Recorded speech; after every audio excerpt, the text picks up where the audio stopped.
Chapter 374. Fang Yan had never experienced such a thing. Just because he heard a song, no, just a simple tune, it could drive the Tai Chi pole to wake up and spin. In the past, he could only use the heart of Tai Chi when he was in extreme danger. This was like discovering a new continent, which made Fang Yan feel fresh and shocked. The heart of Tai Chi spun faster and faster, and the vortex of Tai Chi sank deeper and deeper. The vortex formed a black hole that could swallow everything that was rolled up. His dantian was burning hot, and this heat spread to his whole body. Fang Yan's whole body also became warm. It was a world of ice and snow outside, and the warmth inside was not too high. However, it was like there was a sun rising above Fang Yan's head, exerting heat only on him. It was steaming hot. It was still the same monotonous and dull sound repeating over and over again. Sometimes it was about to explode, but it was fiercely suppressed. Then it exploded and it was suppressed again. Sometimes it sank and there was no sound at all. The soft sigh of the lonely old man was gone, and the crying of the wind was gone. The wind stopped and the person died. The world was quiet. It was silent, just like the fate of many people. Just when you could no longer feel its presence and thought that everything was over, it would emerge from a faraway place, whimpering and sorrowful. It was like an old man who had been hurt by love. When she was young, she had a lover who loved her. They made a vow to hold hands and grow old together. Times changed and the world changed. The two people who loved each other were either in different places, or forever separated by life and death. However, in countless lonely nights or rainy mornings, she could always think of the happy times they had together, but she could not remember the face that she used to think was very familiar. It was also like a young man with a difficult fate. He was smart and intelligent, a genius. Because he offended the son of his leader or superior, he was expelled and framed again and again. However, he was not willing to be ordinary for the rest of his life. He gritted his teeth and stubbornly worked hard day after day. He raised his head again and again, but he could never escape the big net woven by power and wealth.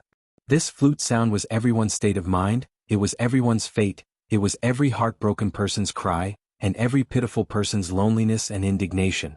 There were young girls crying, middle-aged men with red eyes, and some elderly people hiding in the shadows. Their expressions couldn't be seen, but they could feel their regret and helplessness. Fang Yan's heart of Taiji merged with this tune. When the flute sound was deep and gentle, the heart of Taiji would spin gently and comfortably. When the sound of the flute was about to reach its peak, the speed of the Taiji heart also increased as if it was about to explode. When the sound of the flute sank to the bottom of the valley, until there was no more sound, until the people had left and the tea house was already empty, Fang Yan's Taiji heart also came to an abrupt stop, like the calm surface of a lake.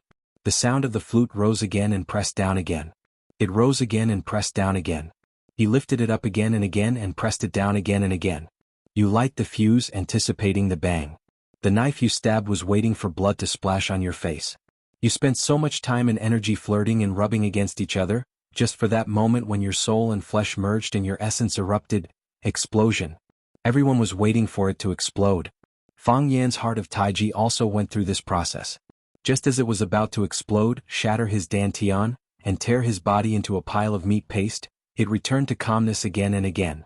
Then it exploded again and again and again and again. Over and over again, as if it was going to exhaust its entire life. Woo woo woo. The sound of the flute gradually faded away, then disappeared without a trace, without a sound. Finally, everything disappeared. The old woman sat in front of the window for a long time, but her lover didn't come. The young man struggled all his life, but still remained unknown. You lit the fuse, but it was a squib. You stabbed out, but it only stabbed empty air. You flirted and rubbed against each other, but met someone who didn't love you. All living beings suffered. This was an extremely sad story. Silence. It was still deathly quiet. The music had stopped for a long time, but the lights in the hall were still not turned on.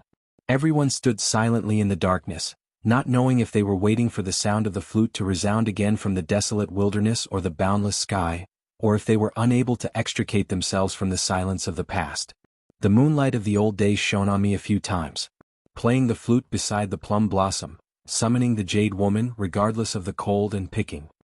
A clear male voice suddenly rang out in the darkness. He-sun is getting old now and has forgotten about the spring breeze.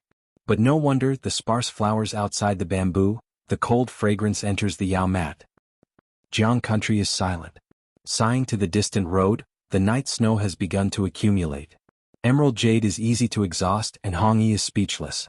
Long memories once held hands, 1,000 trees pressed down, and the West Lake was cold and blue. When will we see each other? The man was very talented in reciting. A lonely and helpless ancient poem was sung with his unique voice, making people feel deeply immersed in it. Loneliness followed him like a shadow. This poem and the flute sound of the music fanatic echoed each other and promoted each other. Music was the voice of the heart and the words were the soul of the music. It made one's entire body go soft, as if life had lost all meaning. The person who read the words was General Xing. Although it was dark, Fang Yan could still recognize his voice. Fang Yan's heart of Tai Chi was spinning because of the music fanatic's unknown flute sound, and General Xing was also deeply touched. It was one thing to have feelings, but to be able to express one's feelings in a poem was another.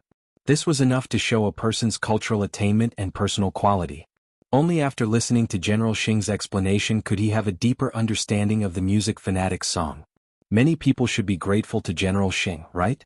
This kid was always able to silently buy people's hearts. But it wasn't until the man finished reading that the lights in the hall lit up in unison. The girls hurriedly wiped the tears from the corners of their eyes. Some rubbed their eyes and squeezed out a sad smile. Even more people lowered their heads and drank to hide their sadness. But someone clapped. Clap, clap, clap. More people joined in. After a few breaths, the applause was like thunder. They didn't see the music fanatic, nor did they see a huge band or gorgeous instruments. There was only a clear flute, but it brought everyone to reflect on their lives. This was the music fanatic. Yi Fengxing rubbed his eyes and looked at Ruan Qian beside him with red eyes. He said, "I don't know what's going on, but I just feel terrible. It's like that woman doesn't want me anymore." The music fanatic's reputation is well-deserved. Her music is not only pleasing to the ear, but it also cleanses the soul. Zhu Ziden, the iron-blooded man, was actually sobbing like a little girl. It's like listening to a sad story or watching a sad movie, Chen Yanqing said.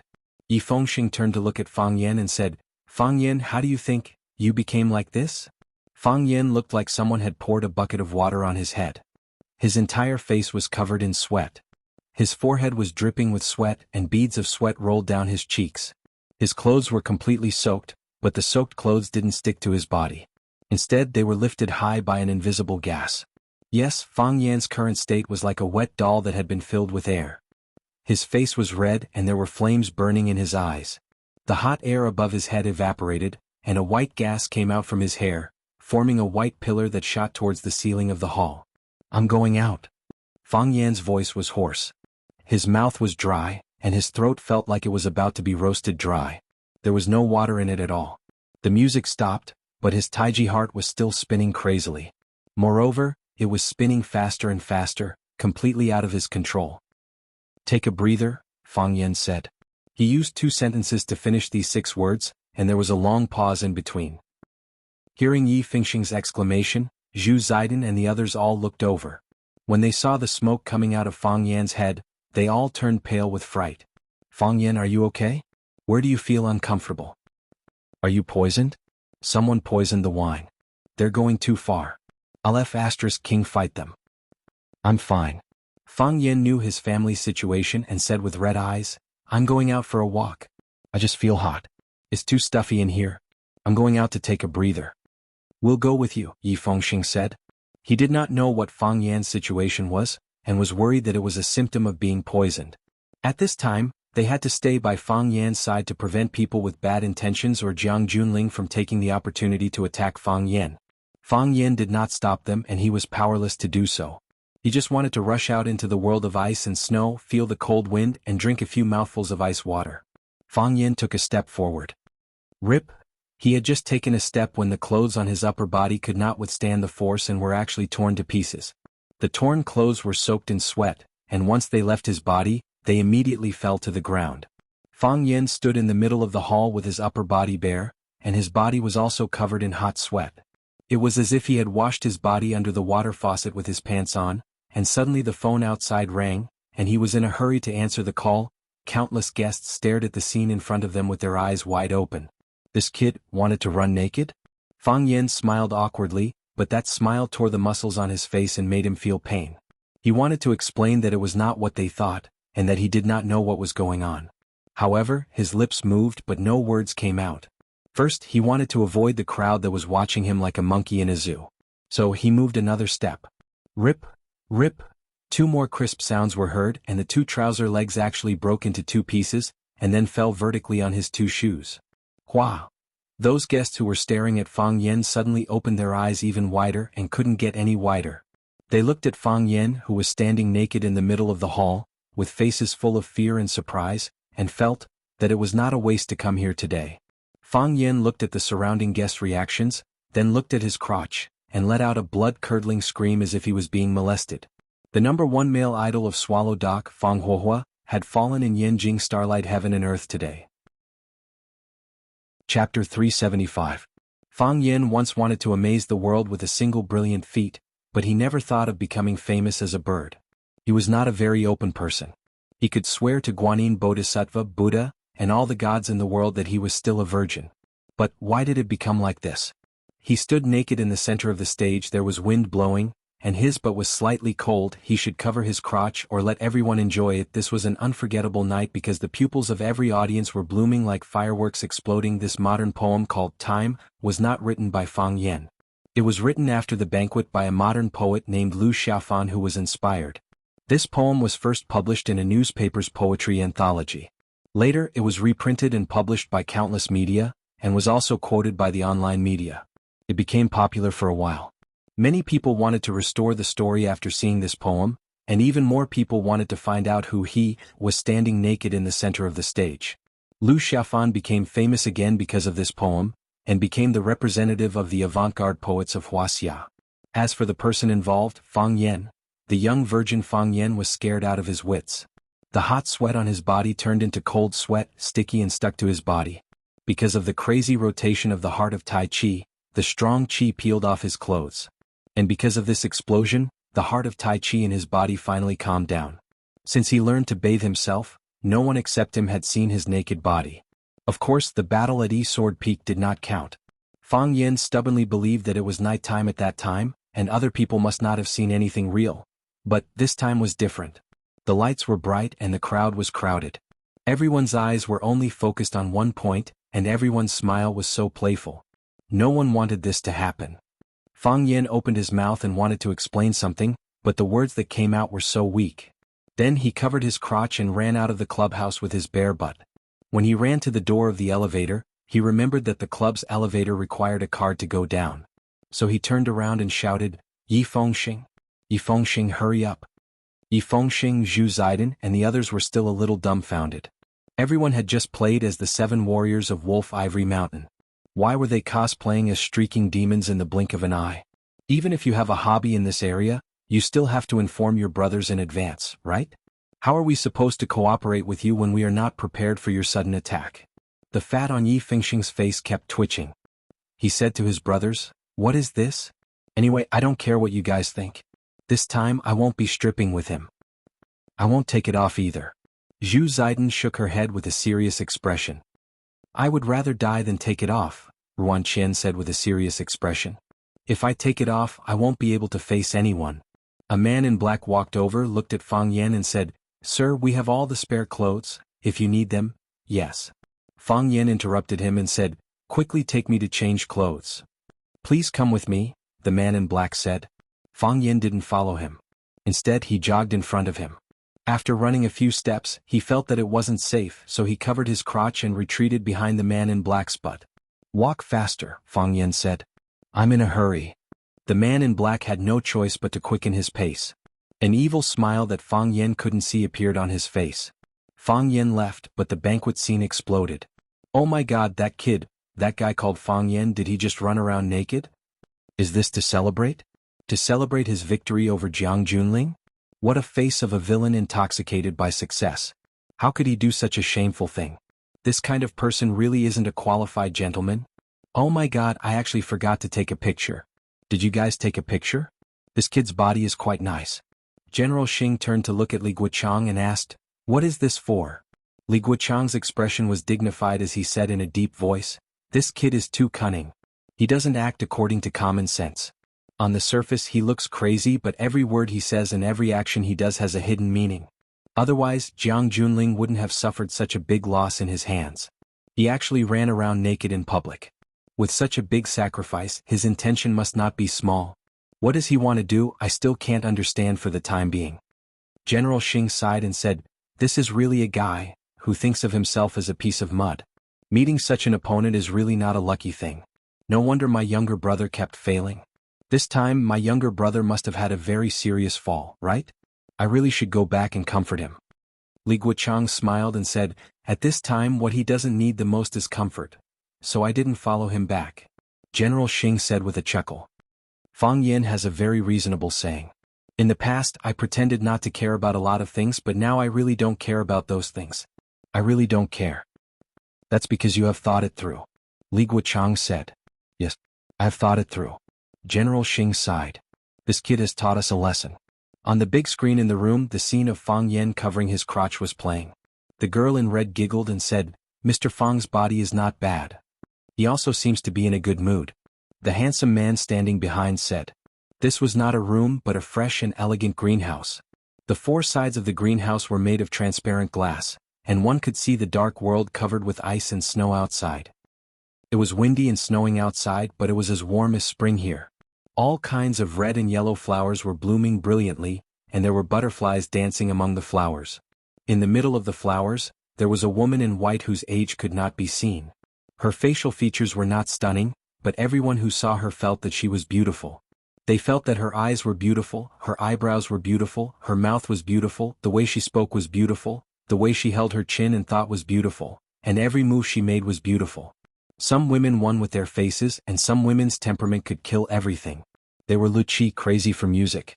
This was one of the 7 addicts of Wuxia. Wuxia, although her song made the little children outside cry until their clothes were wet, she did not come out to see anyone from the beginning to the end. Master, are you unhappy? The boy in white beside him asked. Something strange happened just now. Wuxia said. What strange thing? Someone matched my song. Wuxia said. The boy laughed and said, Master, how can someone match your song? The song you played is a new one and you haven't even given it a name. I can feel his existence. Wuxia said. That's a kind of musical resonance. There's such a thing? The boy said. I don't feel it at all. Master, what should we do? Wuxia thought for a moment and said, Go and invite him over. I want to have a chat with him. Invite him over? But master, I don't know who he is? Wuxia frowned slightly and said softly, He must be a person who likes music.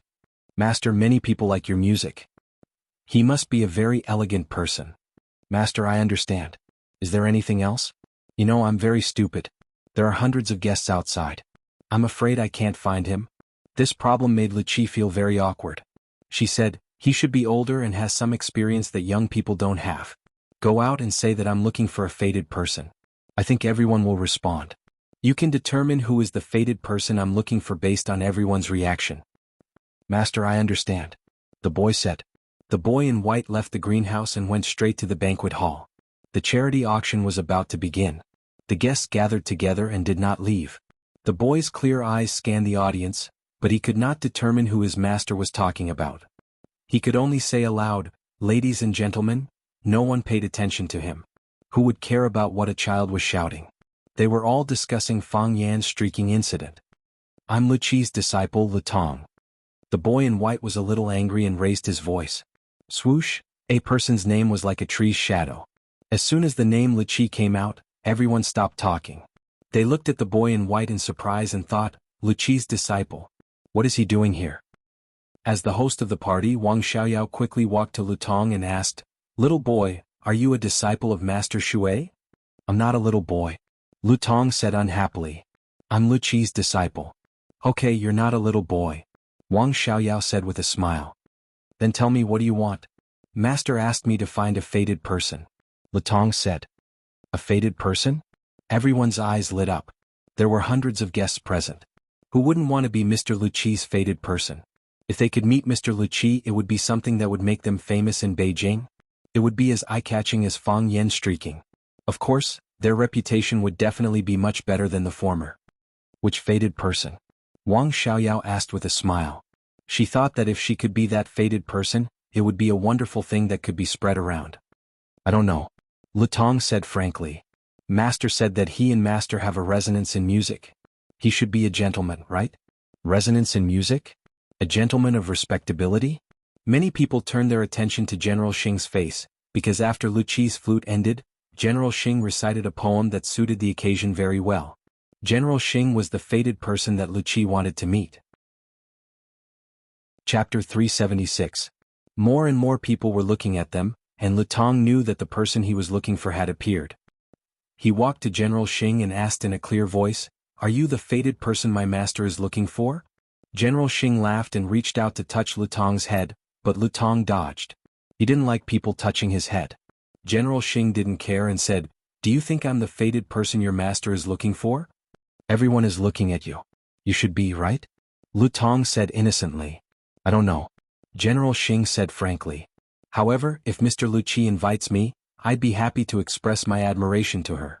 I've enjoyed Mr. Lu Qi's masterpiece twice, but I've never met her. I've always felt deeply regretful."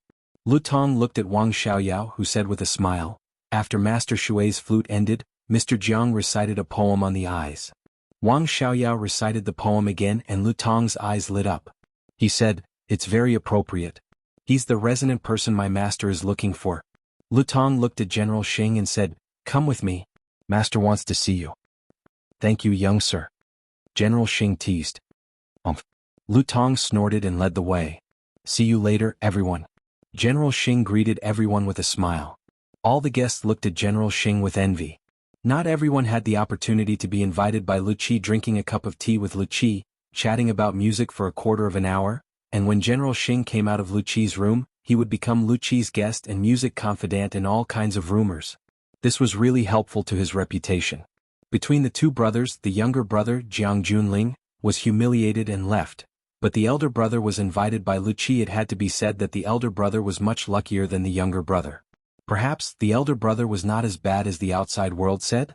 Lu Tong knocked on the door and without waiting for his master to respond, he pushed the door open and said, "Master, I've invited him."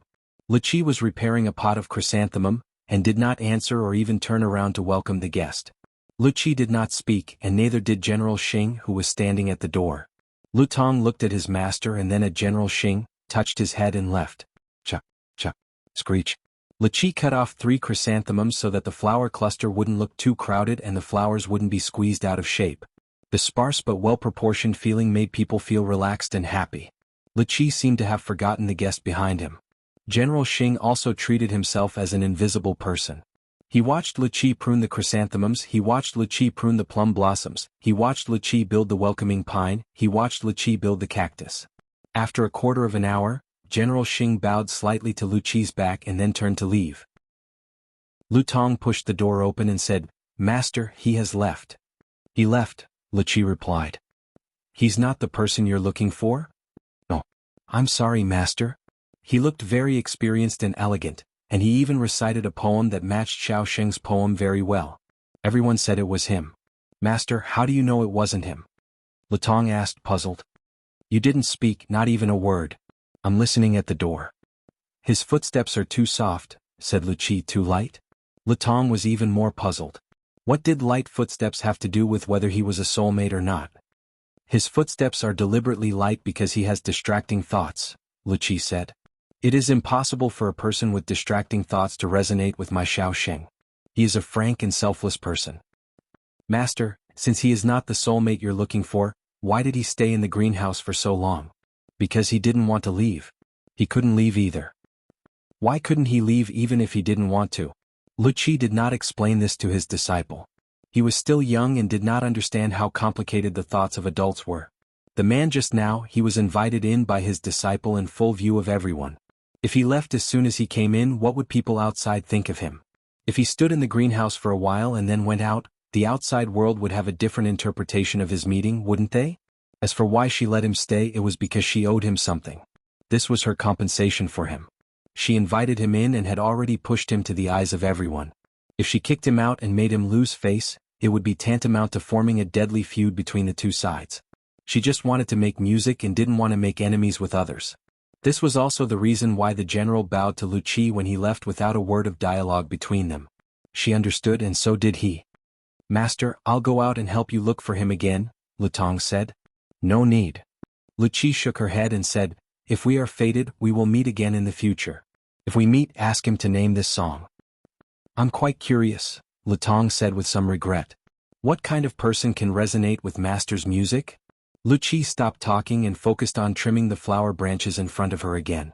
Except for music, she did not have much interest in other people or things.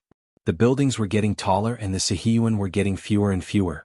It was also because things were rare that the remaining Sihiyuan had become a unique landscape in Four Corner City. And any one of them was worth hundreds of millions of dollars. Zijing Alley, this was an inconspicuous narrow alley on the map, which could only accommodate one car. Two cars could not go side by side. However, this was a very special alley. It was next to the Red Wall and close to the Privy Council. The location of the wall was the highest authority in Yanjing City. The Red Wall had been expanded once and the surrounding buildings were demolished, but this old alley was preserved.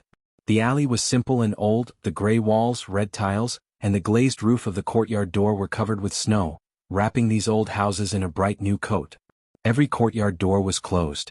On such a snowy night, no one was willing to open the door to face the wind and snow at this time.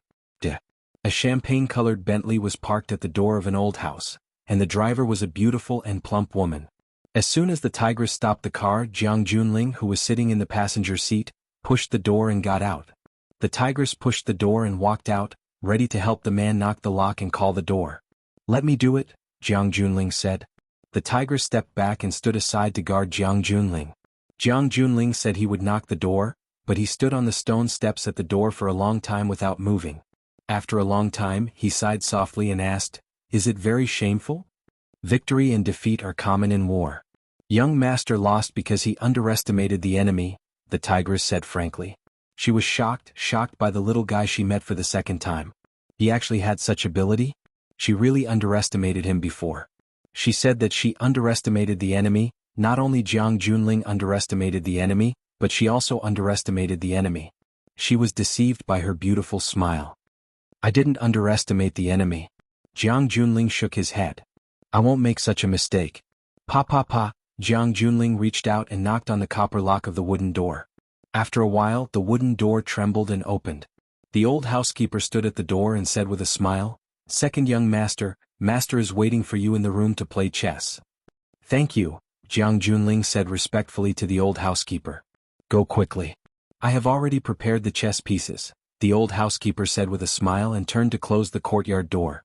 Jiang Junling took off his windbreaker and scarf and hung them on a hanger in the corner of the room.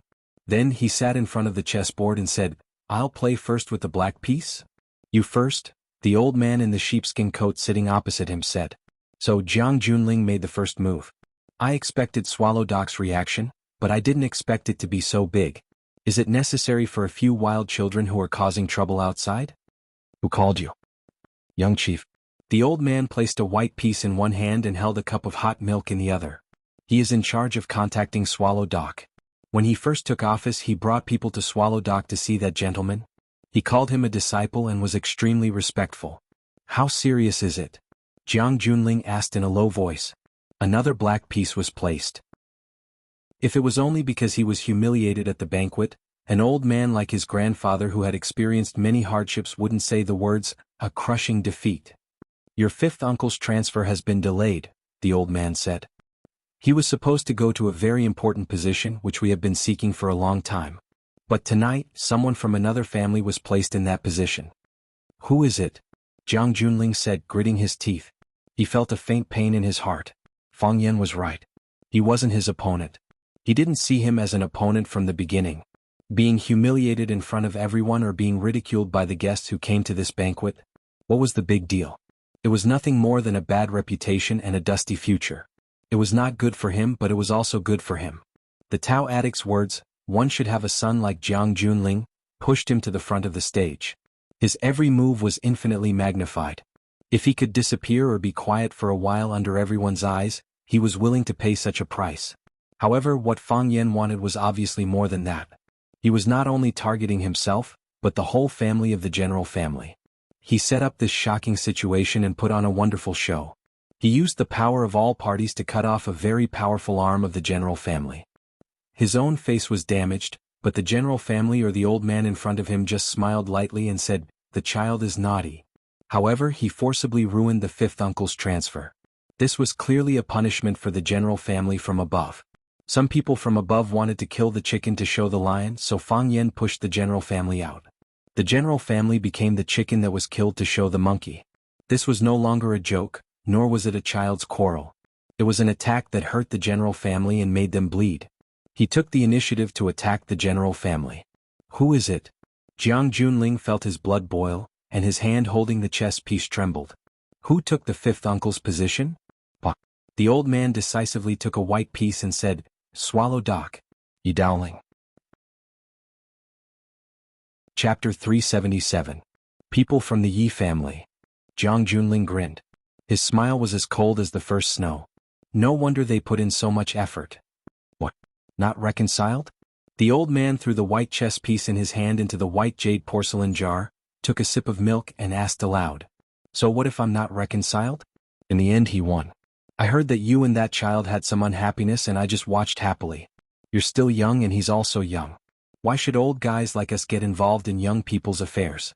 This time he really made people look at him in a different light. Our Jiang family spent so much effort and spent so many resources. The matter that was already set in stone was forcefully ruined by him. This is no longer a child's play. This is a grand strategy that ordinary people can't plan. Even some people with high political intelligence ratings don't have this kid's brain. Think about it, how can a few children's jokes affect the decision of this level? The old man's eyes became deep, as if there was an endless river in them, and anyone who jumped into it would be drowned forever. He said in a low voice, "If this is just a coincidence because that brat pushed it from the outside, it just so happened to conform to some people's intentions, and your fifth uncle's position was swapped, I can still accept it. But if that brat predicted this situation from the beginning, then you, young friend, are really worrying." Jiang Junling pondered for a long time, and still truthfully said to his grandfather, "Perhaps Grandpa's worry about him is necessary. Maybe from the beginning, he had already predicted such an outcome." The old man's expression became more and more dignified, then he grinned and said, "Interesting, really interesting. I've lived for so long but I never thought I would fight with a kid." "Grandpa." Jiang Junling clenched a black chess piece tightly in his palm. A person like his grandfather actually regarded Fang Yan as an opponent. Where would the face of the younger generation be? He said firmly, "Fang Yan, leave it to me. Do you still have confidence?" The old man looked at his grandson with a burning gaze and asked aloud. "I've never lost confidence," Jiang Junling said. "He is an opponent worthy of respect, but I will solve his problem." The old man sighed and said, "Why would I have a conflict with him? Such a person. How good would it be if they could become friends? I won't get involved in this matter and I won't let them get involved either. Since you're the one who brought it up, then you'll be the one to take it back. But let's calm things down first. The blow this time was too heavy. Since that person had made a move, it meant that they were already angry. You had to give them some face. Also, swallow doc isn't as simple as you think. In the past, everyone tried their best to ignore their existence. He didn't provoke them, nor did he give them any important tasks. You, on the other hand, let them take advantage of you.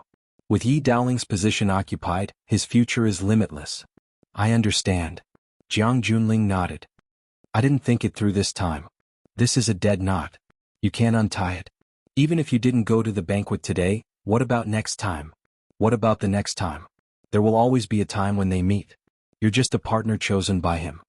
The old man finished the milk in the cup and said, "I'm old. I can't stay up all night." "Grandpa, I'm sorry," Jiang Junling said with a face full of guilt. If it weren't for his matter, Grandpa would have already fallen asleep at this time. "Okay, go back. Take a bath and have a good sleep. When you wake up, many things still haven't changed. You are still Jiang Junling and he is still Fang Yan. Your sister-in-law may have some gossip, but you don't have to take it to heart. Women always have long hair and short knowledge. They don't understand the complexity and danger of the world. Grandpa, I will go to fifth uncle's house to apologize to him," Jiang Junling said frankly. "This matter started because of me. I must give him an explanation." Jiang Junling helped Grandpa lie down on the bed, covered him with the quilt and turned off the light in the room. Then he closed the door and retreated. Standing on the eaves of the corridor and looking at the pure white snow in the small courtyard, Jiang Junling reached out his hand toward the sky. A small flower fell into his palm. It was light and cool, but it didn't hurt or stimulate him at all. He looked at the small flower and murmured, "Why do I have to lower myself to the same level as a small flower?" The small flower felt the temperature of his palm and slowly melted into a drop of water. It will eventually be melted. In a white shirt and black suit, Fang Yan, who stood in front of the mirror, couldn't believe that the handsome man was himself. It was said that beauty was a feast for the eyes. Seeing a beautiful woman, one didn't need to eat. Fang Yan, on the other hand, was relieving his worries with beauty. When he saw his image in the mirror, all the awkwardness, embarrassment and hostility that he had suppressed in his heart were swept away. He felt that his mood had suddenly become sunny. The clothes fit me very well, as if they were specially prepared for me, Fang Yan said with a smile. Did they really prepare it for me? The man in black only responded with a smile and didn't answer. Right, can I see your president and thank her? Fang Yan asked. The man in black shook his head. No. I'm just a bodyguard. I received an order from the walkie-talkie to bring you here to change clothes. The man in black said. I've never seen our president. I can only convey your request to the manager, and then the manager conveys it to the higher-ups. I won't force it, Fang Yan said. Next time I have the chance to see her, I'll definitely call you, the man in black grinned and said, That's great. The charity auction had just begun, and the most exciting part had yet to come. But Fang Yan was too embarrassed to return to the scene. Who knew if someone would misunderstand and think that he deliberately took off his clothes and ran around naked? These clothes, can I wear them outside? Fang Yan asked. Up to you. The bodyguard in black said. Thank you. Fang Yan said. Please send me out. No problem. The bodyguard in black said. Fang Yan followed behind the bodyguard in black and carefully walked towards the elevator. As he walked, he prayed that he wouldn't meet any acquaintances. Fang Yan. A familiar voice was heard.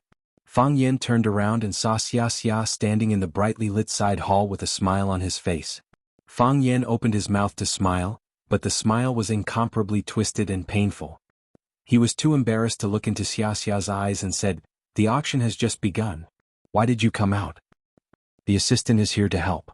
I received a call and need to go back to deal with some matters. She looked at the suit on Fang Yan with interest and said, It seems that you don't plan to stay anymore, do you? They're playing here. Do you think it's suitable for me to stay here? Fang Yan asked seriously. Xia thought for a moment and said, Not suitable. Fang Yan's face was filled with pain, and Xia giggled. Xia took a step forward and naturally held Fang Yan's arm.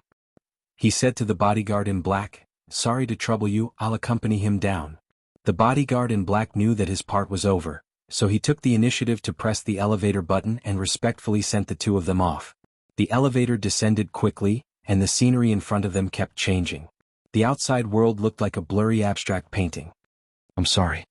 Fang Yan looked at the world of ice and snow outside and apologized seriously. You knew it would be like this from the beginning, didn't you? Xia and Fang Yan stood side by side, not turning around to look at Fang Yan's expression. I don't know. Fang Yan said. Xia frowned slightly. They were all smart people. If Fang Yan was still unwilling to confess to him, then wouldn't her friendship be a bit too much of a waste? I don't know. Fang Yan explained. This is a big gamble. I brought my friends to make a big bet, but whether I lose or win, I can only leave it to fate. This is not your style, Xia said. Although I don't have many opportunities to interact with you, I know very well that you are a very cautious person. That's right. I am indeed cautious. However, sometimes I have to take the risk to do some things. Fang Yan said helplessly. When they target me, I can be lucky enough to defuse them time and time again. If they start targeting my family, my friends, this is too dangerous. I can't put my family and friends in danger. That's why you forced Jiang Junling to make a move. Yes, he has to cooperate with me in this scene. No one else can. Fang Yan said. Only when he makes a move will the pressure be stronger and this bet will have more weight. What if you lose the bet? So what? Fang Yan asked. I am a nobody. Everyone knows that I am a nobody. In their eyes, I have no dignity, no face, and even nothing to lose. Even if I lose the bet and get expelled by them, it will only make them laugh for a while. Maybe when they wake up tomorrow morning, many of them will forget my name. What do I have to lose? For you, this is a bet you must win. I may not win, but I will definitely not lose. Fang Yan said. Clang, the elevator reached the first floor. Before the elevator door opened, Xia turned to look at the side of Fang Yan's face and said, For a while I was very angry, I was worried that I would also be your chess piece. And now? Fang Yan asked seriously. No, I'm just a little worried. Worried that I will become your chess piece in the future. Fang Yan grinned, revealing 2 rows of white teeth and said, Xia, you don't need to worry like this because we are friends. Very good friends. Xia was about to speak, but saw a girl waiting in the snow, whose eyes were shining like the stars in the sky, and said with a smile, So what about her? Chapter 378. The night was dark and cold. But because of the snow outside, the whole world didn't look that dark.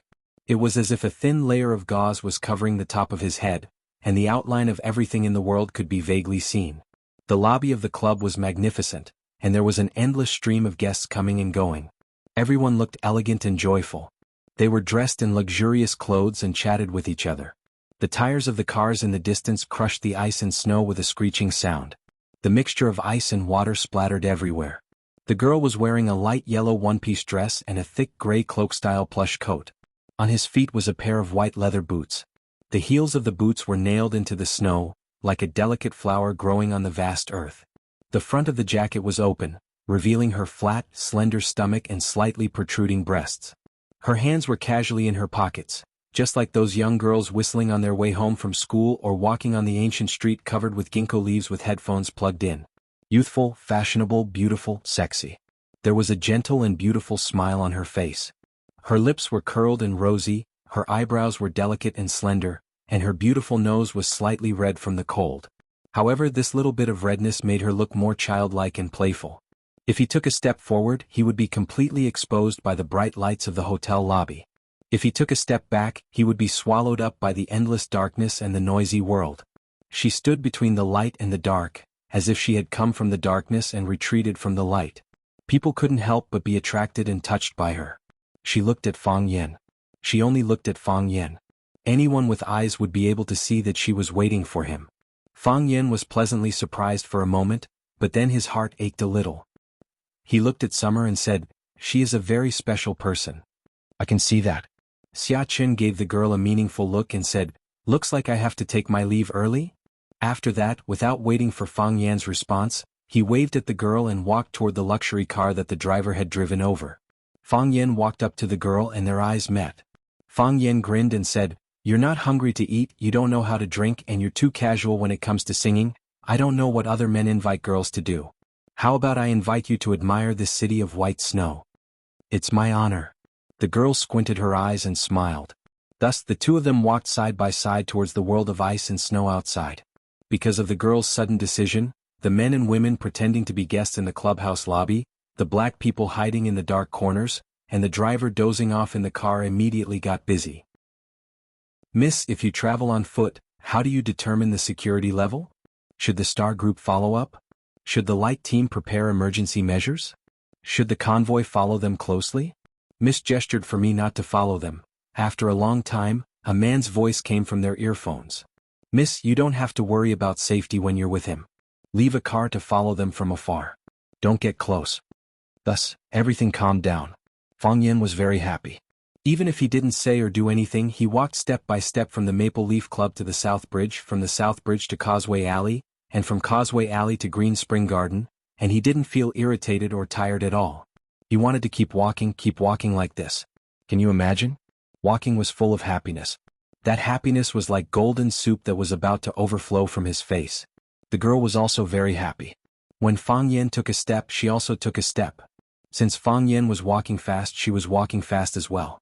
When Fang Yan walked slow, her footsteps also slowed down. When Fang Yan said he wanted to invite her to look at this city of snow, she really looked at this city of snow very seriously. Looking at the snow on the ground, there were many pairs of footprints in the snow, densely packed, coming and going. But she knew that the two sets of footprints belonged to a pair of intimate lovers. Because they were so close to each other, the footprints showed that they were willing to live and die together and never want to be separated. Looking at the snow on the wall, the swing inside the wall, the road outside the wall, the pedestrians outside the wall, the smile of the beauty inside the wall. The laughter gradually disappeared, but the affectionate was annoyed by the heartless. Would there be a beauty living inside the wall? Did the beauty like to laugh? Looking at the snow on the trees, the heavy snow pressed down on the branches. Looking at the snow on the roof, the car looked like a tortoise shell. Looking at the boiling snow in the sky, looking at the snow falling on the tip of his nose and eyelashes, every place was exquisite and every place was interesting. They walked from Tiantong Courtyard to Yenjing University, From Yenjing University to Shuemu University, from Shuemu University to Renmin University, and from Renmin University to Aviation University. The girl finally stopped. She looked at Fang Yan and said, "I'm hungry." "I'm hungry too," Fang Yan said. They had walked a very, very long road. It was 10 kilometers, not 20 kilometers. Or it could be said that they had already walked one round around Yenjing City. All the students knew that there would be a food street in front of every school. The girl said she wanted to eat noodles, so Fang Yan found a stewed noodles restaurant. "Boss, 2 bowls of stewed noodles," Fang Yan shouted. "1 big and 1 small. Put more mutton and less noodles." "Boss." "2 big bowls," the girl corrected Fang Yan's words. Then she also said, "Put more mutton and less noodles." In some aspects they had reached an agreement. The chubby boss was amused by their conversation and said, "2 bowls of stewed noodles, put more mutton and less noodles." Time passed really fast, or it could be said that the chubby boss's actions were really fast. As soon as they ordered the noodles, the stewed noodles with more mutton and less noodles were delivered to them. Fang Yan used his chopsticks to pick it up. There was indeed a lot of mutton, and of course there was also a lot of noodles. Fang Yan smiled at the boss, and the boss waved his hand, indicating that it was not a big deal. So, the two of them buried their heads in the noodles. Fang Yan ate up the mutton and the noodles. Then he drank up the noodle soup. Strange. Why was the noodles so delicious? The girl ate up the mutton, ate more than half of the noodles, and then drank a mouthful of noodle soup. She clutched her stomach and said in pain, "No, I really can't eat any more." Fang Yan looked at her oily lips and smiled as he took out a tissue and handed it to her. She did not mind that it was dirty and took it to wipe her mouth. "Boss, give me a bottle of wine," Fang Yan said. He suddenly wanted to drink, preferably the strongest Shadaozi. "Boss, give me 2 bottles of wine," the girl said. She also wanted to drink, preferably the strongest Highland White. The chubby boss told them that there was no Shadaozi or Highland White here. So they ordered a 56% erguotu together. Fang Yan unscrewed the bottle cap, but did not hand over the wine in his hand. He asked, "Can you drink it?" She was a girl and she was still a little girl. Not everyone could resist such strong wine. The girl took the bottle and gulped it down in 1 gulp. "Do you know what I can't do?" the girl asked back. Only at this time did she show a little pride. Tonight she had nothing to do with nobility, pride, or genius. She was just a friendly, natural and cute girl next door. "I can't think of it for the time being," Fang Yan said. He unscrewed the other bottle of erguotu, raised his head and gulped down a mouthful. Eating noodles, admiring the snow, meeting a beauty at night and giving him 3 tales of strong wine, it was really a great joy in life. Fang Yan looked at the girl and said, "I know you're fine. You'll definitely be fine. You're so smart, nothing can stump you. How could something happen to you? But I've called your number more than 1,340 times. My phone has a digital record, but I've never been able to get through. I know you'll be fine, but I can't help but worry. I've been waiting for you to come out to see me. I thought if you don't come out, I'll go to your door. Although I don't know where your house is, someone will know. If I can't, I'll ask each and every one of your houses. Eventually I'll find out. I know you have your difficulties. I've seen this kind of plot too many times. Girls from big families like you are like the princesses and princesses of the past. Your life is not free. I also know your family doesn't like me and don't want to see me. Let them scold me, let them beat me. I think I'll be able to lure you out and I'll be able to see you." Fang Yan looked at her beautiful eyes with a face full of guilt and said, "Only when I see you with my own eyes can I know that you're fine, that nothing has happened to you. I'm fine." The girl's eyes were red, but she raised her head to stop the tears from flowing. For her, tears were a sign that her body was weak. It was easy to make a mistake at a time like this, which would give her opponent an opportunity to take advantage of. Even if she thought that there was nothing in this world that she couldn't do. But there were some emotions that she really couldn't control. "I've always been fine. I know that Eagle Mu is one of your men," Fang Yan said. "Yes, Eagle Mu is one of my men," the girl said. "I know that you invited Jiang Junling."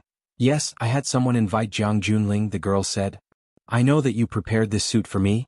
"Yes, I prepared this suit for you," the girl said. She looked up and down at Fang Yan's body and said, "It looks like it fits you, but I don't understand. Why?" Fang Yan asked. "Why did you send Eagle Mu to help me? Why did you invite Jiang Junling on my behalf? Why did you prepare clothes for me? And why take a bullet for me?" Chapter 379. Sowing in spring and harvesting in autumn, the cycle of karma.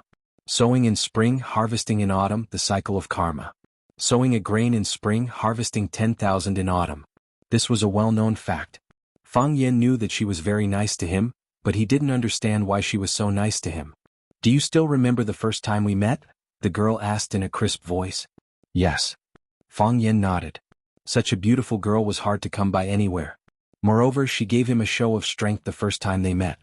Even the cold and elegant Lu Chaoga didn't give him such a strong sense of oppression. "I've already said it very clearly," the girl said. That day, everything was alive and the sun was just right. The girl stood in front of the podium and after her self-introduction, she wanted to sit in the first row. Fang Yan asked her to give him a reason that could convince him. She said that she wanted to be closer to him and see him more clearly. "I don't believe it," Fang Yan said. He didn't believe in love at first sight, and he didn't believe that the girl in front of him would fall in love with anyone at first sight. The girl raised her pretty face again and gulped down a big mouthful of liquor. The boss of Fatso was dumbfounded. Then he gave Fang Yan a thumbs up and gave him a meaningful smile. Fang Yan wanted to rush up and beat him up. If it wasn't for the big bowl of stewed noodles with enough mutton. Chini Qian looked at Fang Yan and asked, "You really don't have any impression at all?" "No," Fang Yan said. "Beidei." The girl looked at Fang Yan's face and said word by word, "Jianfeng Ridge." "Beidei? Jianfeng Ridge?" A crack appeared on the sturdy flagstones and bright light shone through the crack. Fang Yan felt the divine light falling from the sky. His mind was still in a state of shock, but it was suddenly brought to the distant past. When was it? Was it when he was 13 or 14? At that time, Fang Yan was just an inexperienced youth or rather a half-grown child. At that time, Fang Huwei was awe-inspiring. His legs were not paralyzed and his Tai Chi skills were rarely matched. At that time, Fang Huwei was highly respected in the Jianghu. He had many disciples and hundreds of friends. He was loved and respected by the people in the circle. At that time, the old drunkard Mo Qingdi was like the sun in the sky, a rising star in the inner river. He defeated close to 100 tyrants, trampled on enemies from all directions and shone brightly. At that time, the Fang clan wasn't in such dire straits that they were bullied and humiliated by others. At that time, Fang Yan was just a playful monkey. One summer, Fang Yan accompanied his grandfather to Beidei to attend a high-level conference. Grandpa had a mission to complete and had to accompany the leaders of the conference, so he couldn't accompany Fang Yan. Thus, Fang Yan, freed from his restraints, roamed around Beidei. Fang Yan walked along the shore of Beidei, passed through the security zone, and arrived at the free sea area where tourists could freely enter and exit. The beach, the sea breeze, the bikinis, the beauties were as numerous as the clouds, and the temptation was like wine. It was a feast for the eyes. The young Fang Huohua secretly swallowed a few mouthfuls of saliva, then continued walking forward. When he walked to the edge of the road, he saw a black off-road vehicle parked there. He glanced at the off-road vehicle, and the driver of the off-road vehicle glared at him. The smell of blood. Fang Yan smelled the smell of blood. Fang Yan was born in an ancient martial arts family. Although he was young, he clearly knew that those were the eyes to kill. Although some people looked ferocious, their eyes did not have any hostility. This man was different. He looked ordinary, but his eyes were like a hungry wolf staring at a piece of fat meat. As long as he opened his mouth, he could swallow you whole. Fang Yan was vigilant, so he didn't directly clash with him. He turned into a supermarket and bought a bottle of mineral water to drink. After walking for such a long distance, he was indeed a little thirsty. When he was paying, he saw two men quickly rushing toward the van from the supermarket's glass. Their footsteps were steady and their speed was surprisingly fast. It was obvious that they were martial artists. One of the long-haired men was holding a bedsheet in his arms, and there was something wrapped in the bedsheet. Fang Yan didn't know what was inside, but when they opened the door and got into the van, a small foot fell out from the bedsheet. It was a child's foot. Human traffickers. Fang Yan cursed and rushed out of the supermarket. Just as he was about to approach the off-road vehicle, the vehicle suddenly started and charged forward at high speed. Perhaps it was the temperament of a teenager, or perhaps it was because his blood was boiling. Fang Yan knew that if this child was kidnapped, then one or even several families would be destroyed and sent to hell. He must save this child. Fang Yan's running speed couldn't keep up with the car's full speed. The off-road vehicle gradually moved further and further away, and finally disappeared before Fang Yan's eyes. Fang Yan didn't give up. He used the tracking skill. He learned to closely follow the off-road vehicle's unique tire tracks, searching and following. Finally, Fang Yan found the off-road vehicle at Jianfeng Ridge, which was 20 kilometers away from Beidei. He searched according to the shoe prints around the off-road vehicle, and then found traces of human presence in an extremely secluded cave. Fang Yen found the green snake grass in the mountain stream, then found sulfur and a few other flammable materials at the entrance of the cave. When he ignited the green snake grass and thick smoke billowed into the cave, he covered his mouth and nose with a wet cloth and rushed in. The resistance was weak. Those martial artists who might not be weak were caught off guard and breathed in the poisonous smoke from the green snake grass.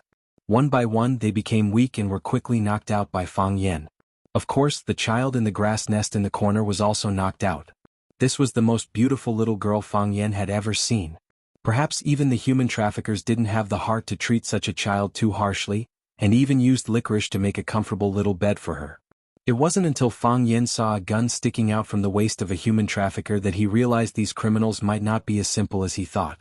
The green snake grass was still burning, and the poisonous gas in the cave was getting thicker and thicker. Fang Yen left with the little girl. He ran to the hillside with the little girl in his arms. Perhaps it was because she was woken up by the mountain wind, or maybe it was because Fang Yen was carrying her in the wrong position, or because the running was too bumpy, but the girl woke up. Her skin was white and tender, and her facial features were flawless. Long eyelashes, and the pair of dark eyes that looked at Fang Yen were like a pair of the purest black gems. Fang Yen only felt that his heart was about to melt.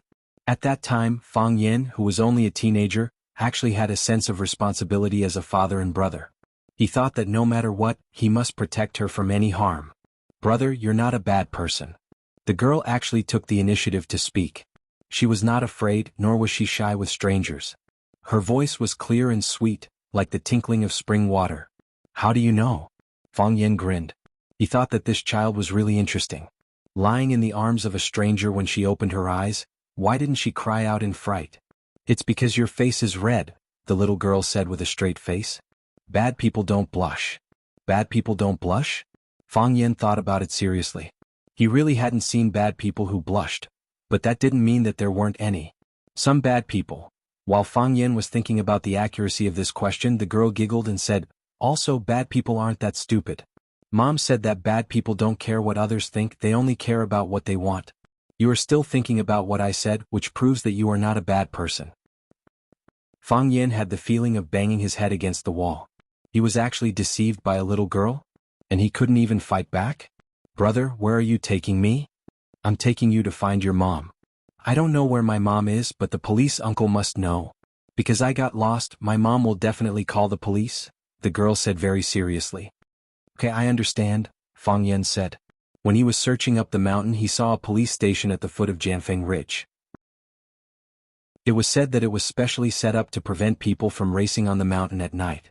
Fang Yen carried the little girl to the police station. The girls at the police station were on guard. Some were on the phone, some were running up the mountain, and even more were guarding the little girl, separating Fang Yen and the little girl far away. The little girl sat in a separate room to rest. Fang Yen was chased out of the door. After recording his statement, no one cared about him anymore. Fang Yen walked to the yard and stood outside the window to look at the little girl in the room. "Brother, what's your name?" The little girl walked over and tiptoed to talk to Fang Yen outside. "You won't remember it even if I tell you," Fang Yen said with a smile. "You are still young, it's useless to remember these things.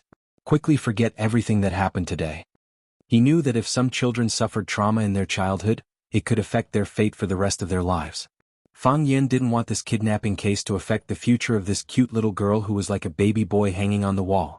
She was so cute, how could God bear to let her suffer like this? But then again, this child could definitely be sold for a good price. The little girl shook her head and said in a tone that only adults would have, "But I want to repay you." Fang Yen was once again amused by the little girl's words. He found that this child had a shrewdness and understanding that shouldn't be present at her age. "I don't need your repayment," Fang Yen said. "I just did what I wanted to do." Fang Yen waved his hand and turned to leave. Since the child had been handed over to the police, and they had called the little girl's family, then he should leave, right? After all, Beidei was still far from here. If he walked back, it would take some time. He didn't want his grandfather to be unable to find him after the meeting. At that time, Fang Hui's temper was really bad. After walking a few steps, he saw a triangular piece of white paper on the ground. He picked up the paper, folded it into an airplane, and flew it toward the little girl in the room. Whoosh! The paper airplane actually flew through the gap between the steel bars of the window and flew in front of the little girl. "It's a gift for you," Fang Yin said with a wave of his hand. "A dream of 1,000 years, as if it was a lifetime ago. That was too far away, so far away that it was like an unreal story." The girl took out her wallet from her pocket, opened the innermost layer of the wallet, and took out a yellow paper airplane. She said, "This is the paper airplane you gave me. I have always kept it in my wallet. I'm good to you because you're good to me. That's all."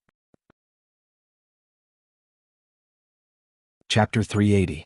The fat boss had finished his work and was holding an old-fashioned radio in his hands, adjusting the station with a magnetic pull. "May I ask where the road is? The Big Dipper will guide you. After eating, my waist won't be sore, my legs won't hurt anymore, my wives all say it's good."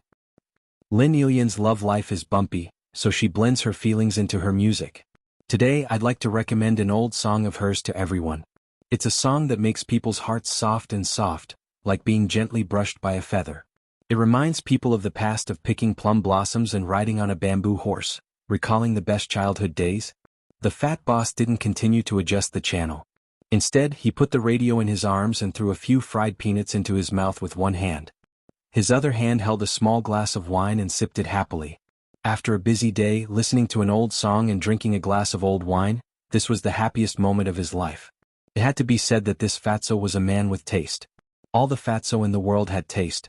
The prince rides a white horse, the moon is gone, and how silly a cat is always chasing its tail. Memories of childhood are priceless. Children play, feet are full of sandus. The one who taught me how to fold airplanes well is the one who taught me how to fold paper airplanes well.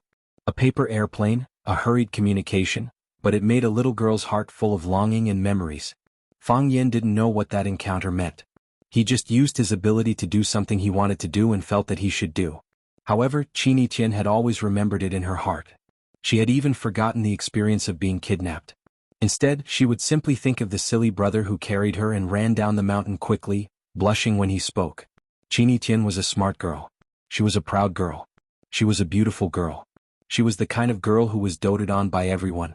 She was the center of attention and had many followers behind her. Every day there were countless people who tried to get close to her and fawn over her. She encountered more dangerous things than the kidnapping, and even bodyguards died for her. She was grateful to them, repaid them, and she remembered them. However, they were different from Fang Yin. They were all different. What was the difference? At that time, Qini Tian was still too young. He was so young that he didn't know how to express his feelings, nor did he know how to analyze his heart. After Fang Yin gave her the paper airplane, he turned around and left. She did not cry, nor did she try to persuade him to stay. She simply felt as if she had lost something very important. What was even more strange was that this feeling did not become weak as he grew older. Instead, it was like weeds growing wildly in his heart. When you inadvertently noticed it, you would discover that it had already turned into a boundless grassland. Fang Yin reached out to take the paper plane. The thin piece of paper made him feel unusually heavy. How many years has it been? She actually kept it all this time? It was just a piece of waste paper that he picked up from the ground before he left. He folded it into a paper airplane and gave it to Qini Tian, who looked cute and lonely at that time. This was because Fang Yin felt that she was just a little girl, and the people accompanying her were all tall and sturdy middle-aged men. She definitely wouldn't have anything in common with them. There was a piece of jade on his neck, and there was a heart-shaped bloodstone in his pocket, which he found in the mountain stream when he was searching for tire tracks. He had more precious gifts to give her, but he was reluctant to give it to her. He felt that she was just a child he had met by chance. He gave her a paper airplane to fly around while she waited for her parents to pick her up. Wasn't this a game a child should play? It was obvious that Fang Yin had underestimated the situation. Or rather, he underestimated the girl's stubbornness and persistence. "You kept it all this time?" Fang Yin carefully held the paper airplane. He was afraid that he would accidentally dismantle it, because it was really too fragile. He didn't know how she had kept it for so many years. It was just yellow in color, but not the slightest damage. Only God knew if the girl was furious and would ask the fat boss to borrow a knife to cut him up. And Fang Yin could guarantee that the boss of Fatso would definitely stand on her side without hesitation. "I kept it all the time." The girl smiled and nodded. "This is the first time someone folded a paper airplane for me. I played for a long time after you left. When I was a child, I liked to play hide and seek. The people around me didn't dare to play with me because they were worried that I would hide in a place they couldn't find. If that happened, my parents would be very angry and they would be very unlucky. But I was really bored, so I could only play with myself. Then, I would often hide in a place where no one could find me. The girl raised the bottle and took a sip, explaining in a soft voice. Later on, I also reflected that I didn't really like hide and seek. I just liked that everyone was looking for me. It made me feel that I was valued. It was the anxiety from the bottom of my heart, not the care of food, clothing, and shelter. I liked to see them panicking instead of everything being in order. Not everyone wore the same kind of mask because they liked to express their emotions. I was really naive at that time. I even thought about changing something. That time, I accompanied my mother to Beidei for a meeting. She had work to do and couldn't accompany me. I wanted to build a castle on the beach, but a large group of bodyguards followed me. My butler told me that I must maintain etiquette when there are outsiders. So, because there were bodyguards following me, I couldn't build a castle. That was too childish and childish. You see, I knew what was childish and childish even when I was so young.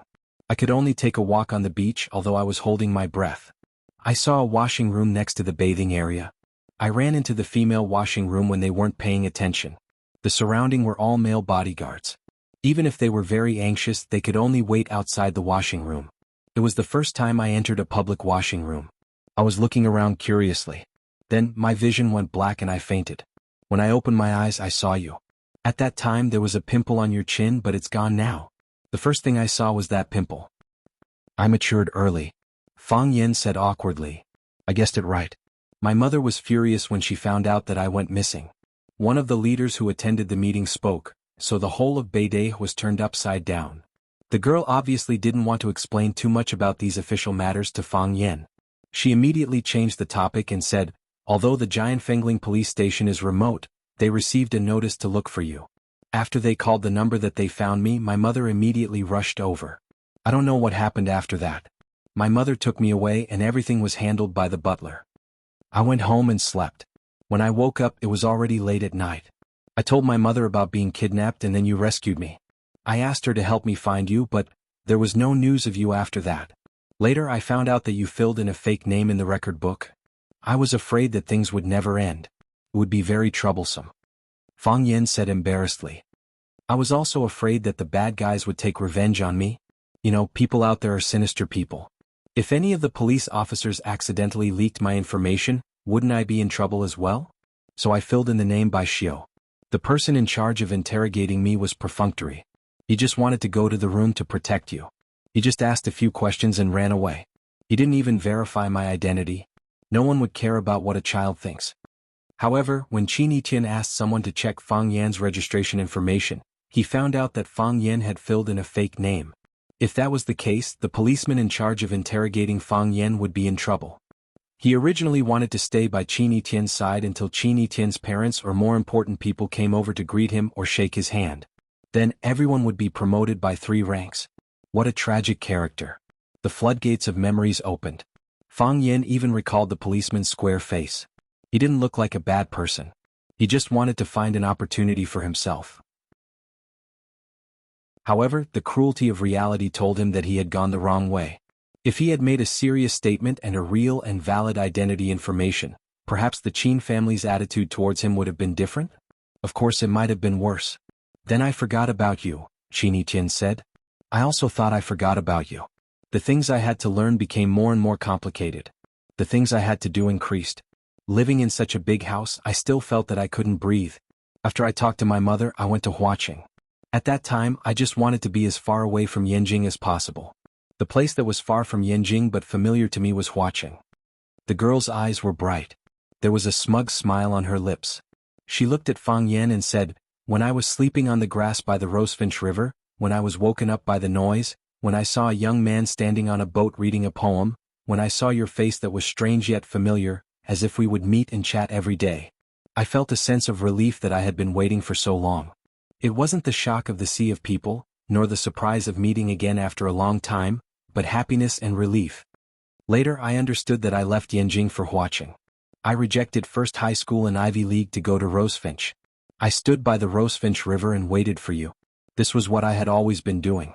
All those years, I always regretted that although you didn't tell me your name, I should have taken the initiative to tell you mine.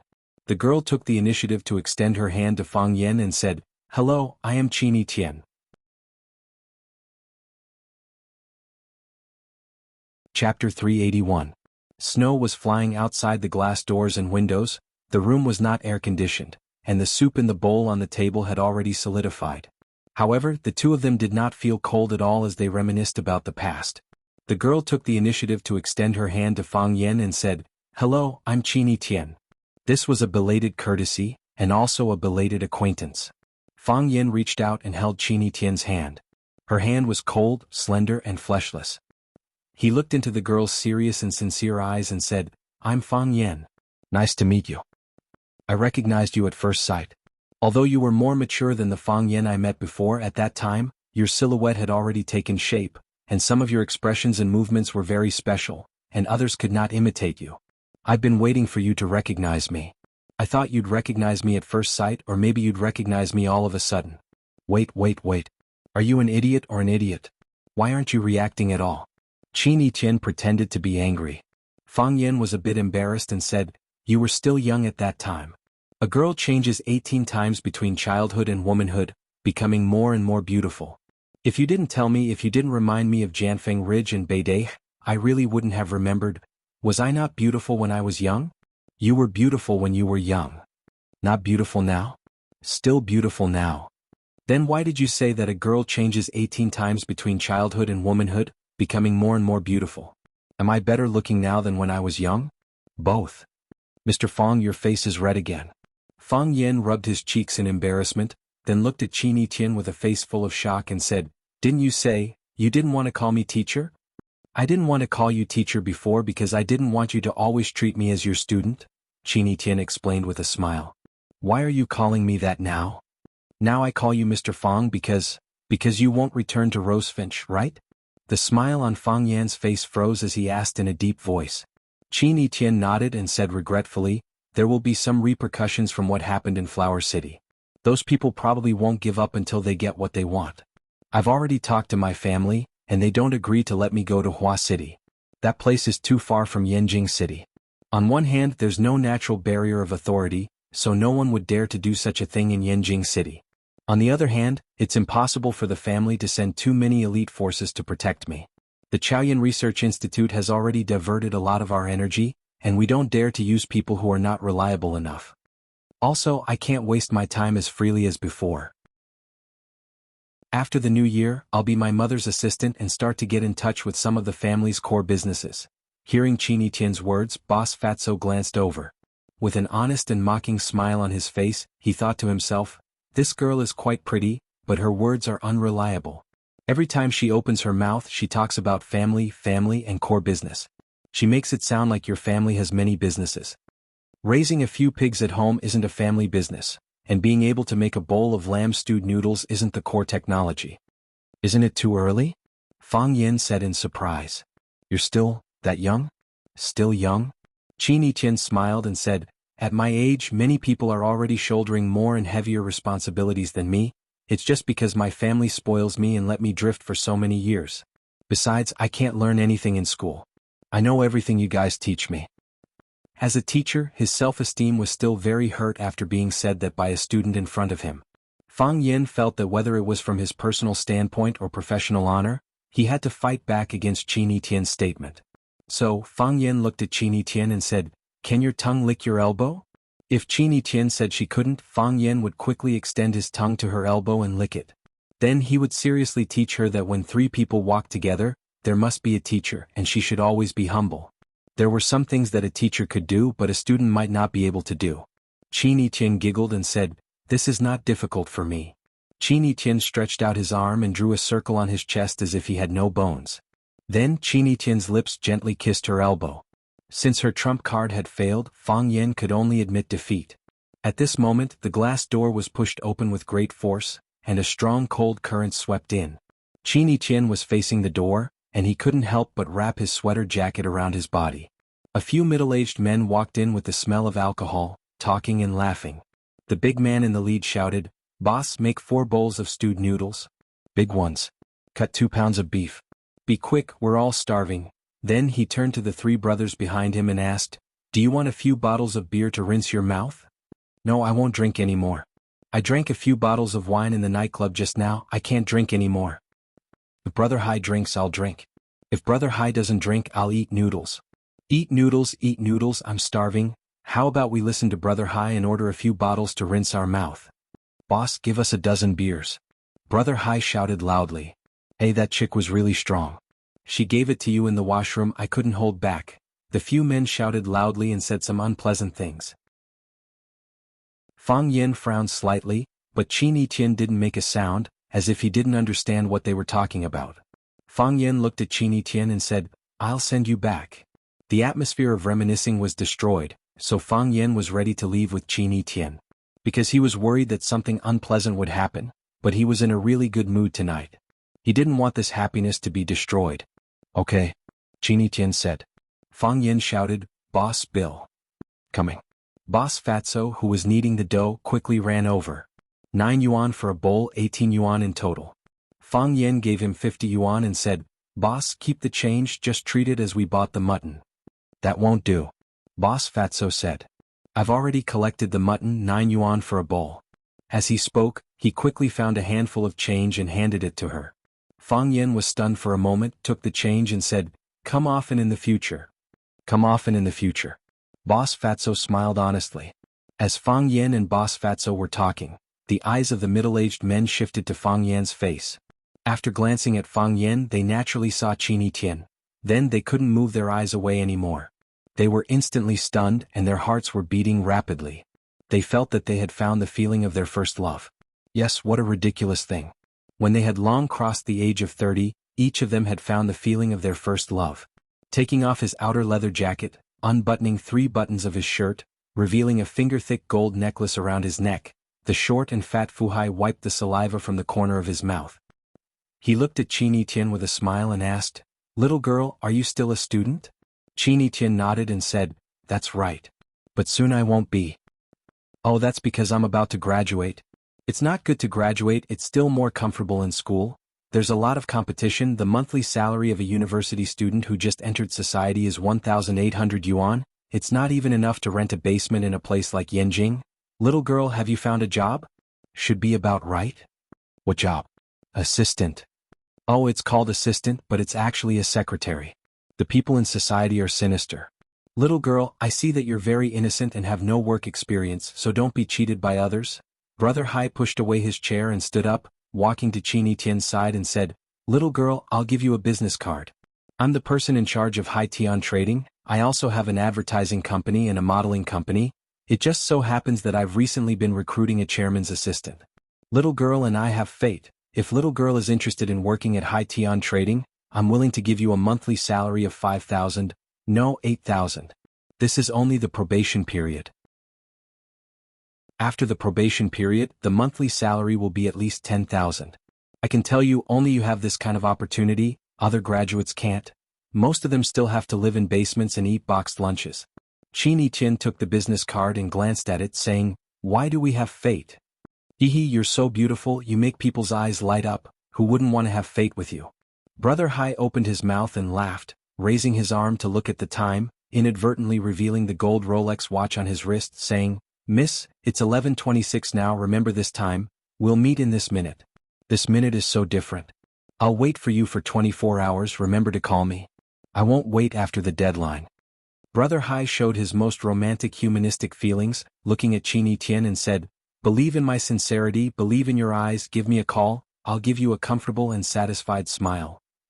Qin Yiqian couldn't help but laugh out loud. She looked at Fang Yen and said, Actually, this isn't funny, thinking of ways to pursue the person or thing you like, this is also a kind of courage. This is one of the few good points he has, right?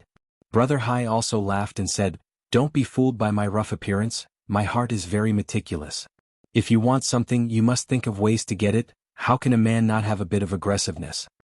Brother Hai patted Fang Yan's shoulder and said, Students like these haven't experienced any big storms, their shoulder bones are so thin and weak, and their chests aren't wide enough.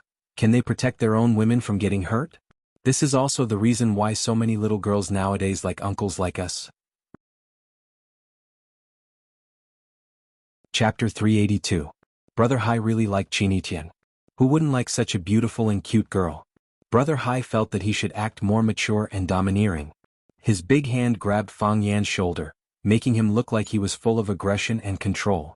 He knew that some young girls liked this style. Of course, the most important thing was that he used the hand with the watch to grab Fang Yan's shoulder. This way, his Rolex gold watch could be more natural and gorgeous in front of the girl's eyes. If she had a little bit of knowledge and knew that his watch was indeed a gold watch worth more than 100,000 and not some street stall goods that only cost a dozen dollars. He regretted that he put the Mercedes-Benz key in his pocket when he entered the door. If he held it in his hand, the effect would be better, but now it was inappropriate to take it out. This was a big mistake. He must pay special attention to it in the future. Don't you think I'm very domineering? Brother Hai asked. Fang Yan nodded and said, domineering. Haha. Brother Hai laughed proudly and said, I'm not domineering, I'm just showing off my strength. The richer a man's financial foundation, the greater his influence in society, and the more weight his words carry. No matter how soft your voice is, others will find a way to hear you. Young man, you will understand in the future. Fang Yan nodded again and said, indeed. Fang Yan felt that what Brother Hai said was very reasonable. If Brother Hai didn't have strength and still dared to show off like this, he would have already become Brother Hai Bien. Brother Hai looked at Qini Tian sitting across from him and said to Fang Yan, is it okay to add a seat next to you? No problem. Fang Yan still nodded. He didn't have any intention to refuse. He smiled and said, sit down. Brother Hai proudly looked at his brothers, meaning to say, do you see that? I'm so powerful and cool, no one dares to disobey me. His underlings were also very cooperative, sending their eyes full of admiration and expressions full of worship. So, Brother Hai happily pulled a chair and placed it next to Fang Yan. Which school are you from? Eating noodles in a small noodle restaurant at this hour? He should be from the Aviation Academy, right? The Aeronautical Academy was the closest to this place. Flight attendant class? It's not that I want to say this, but the job of a stewardess sounds glamorous, but it's actually very tiring.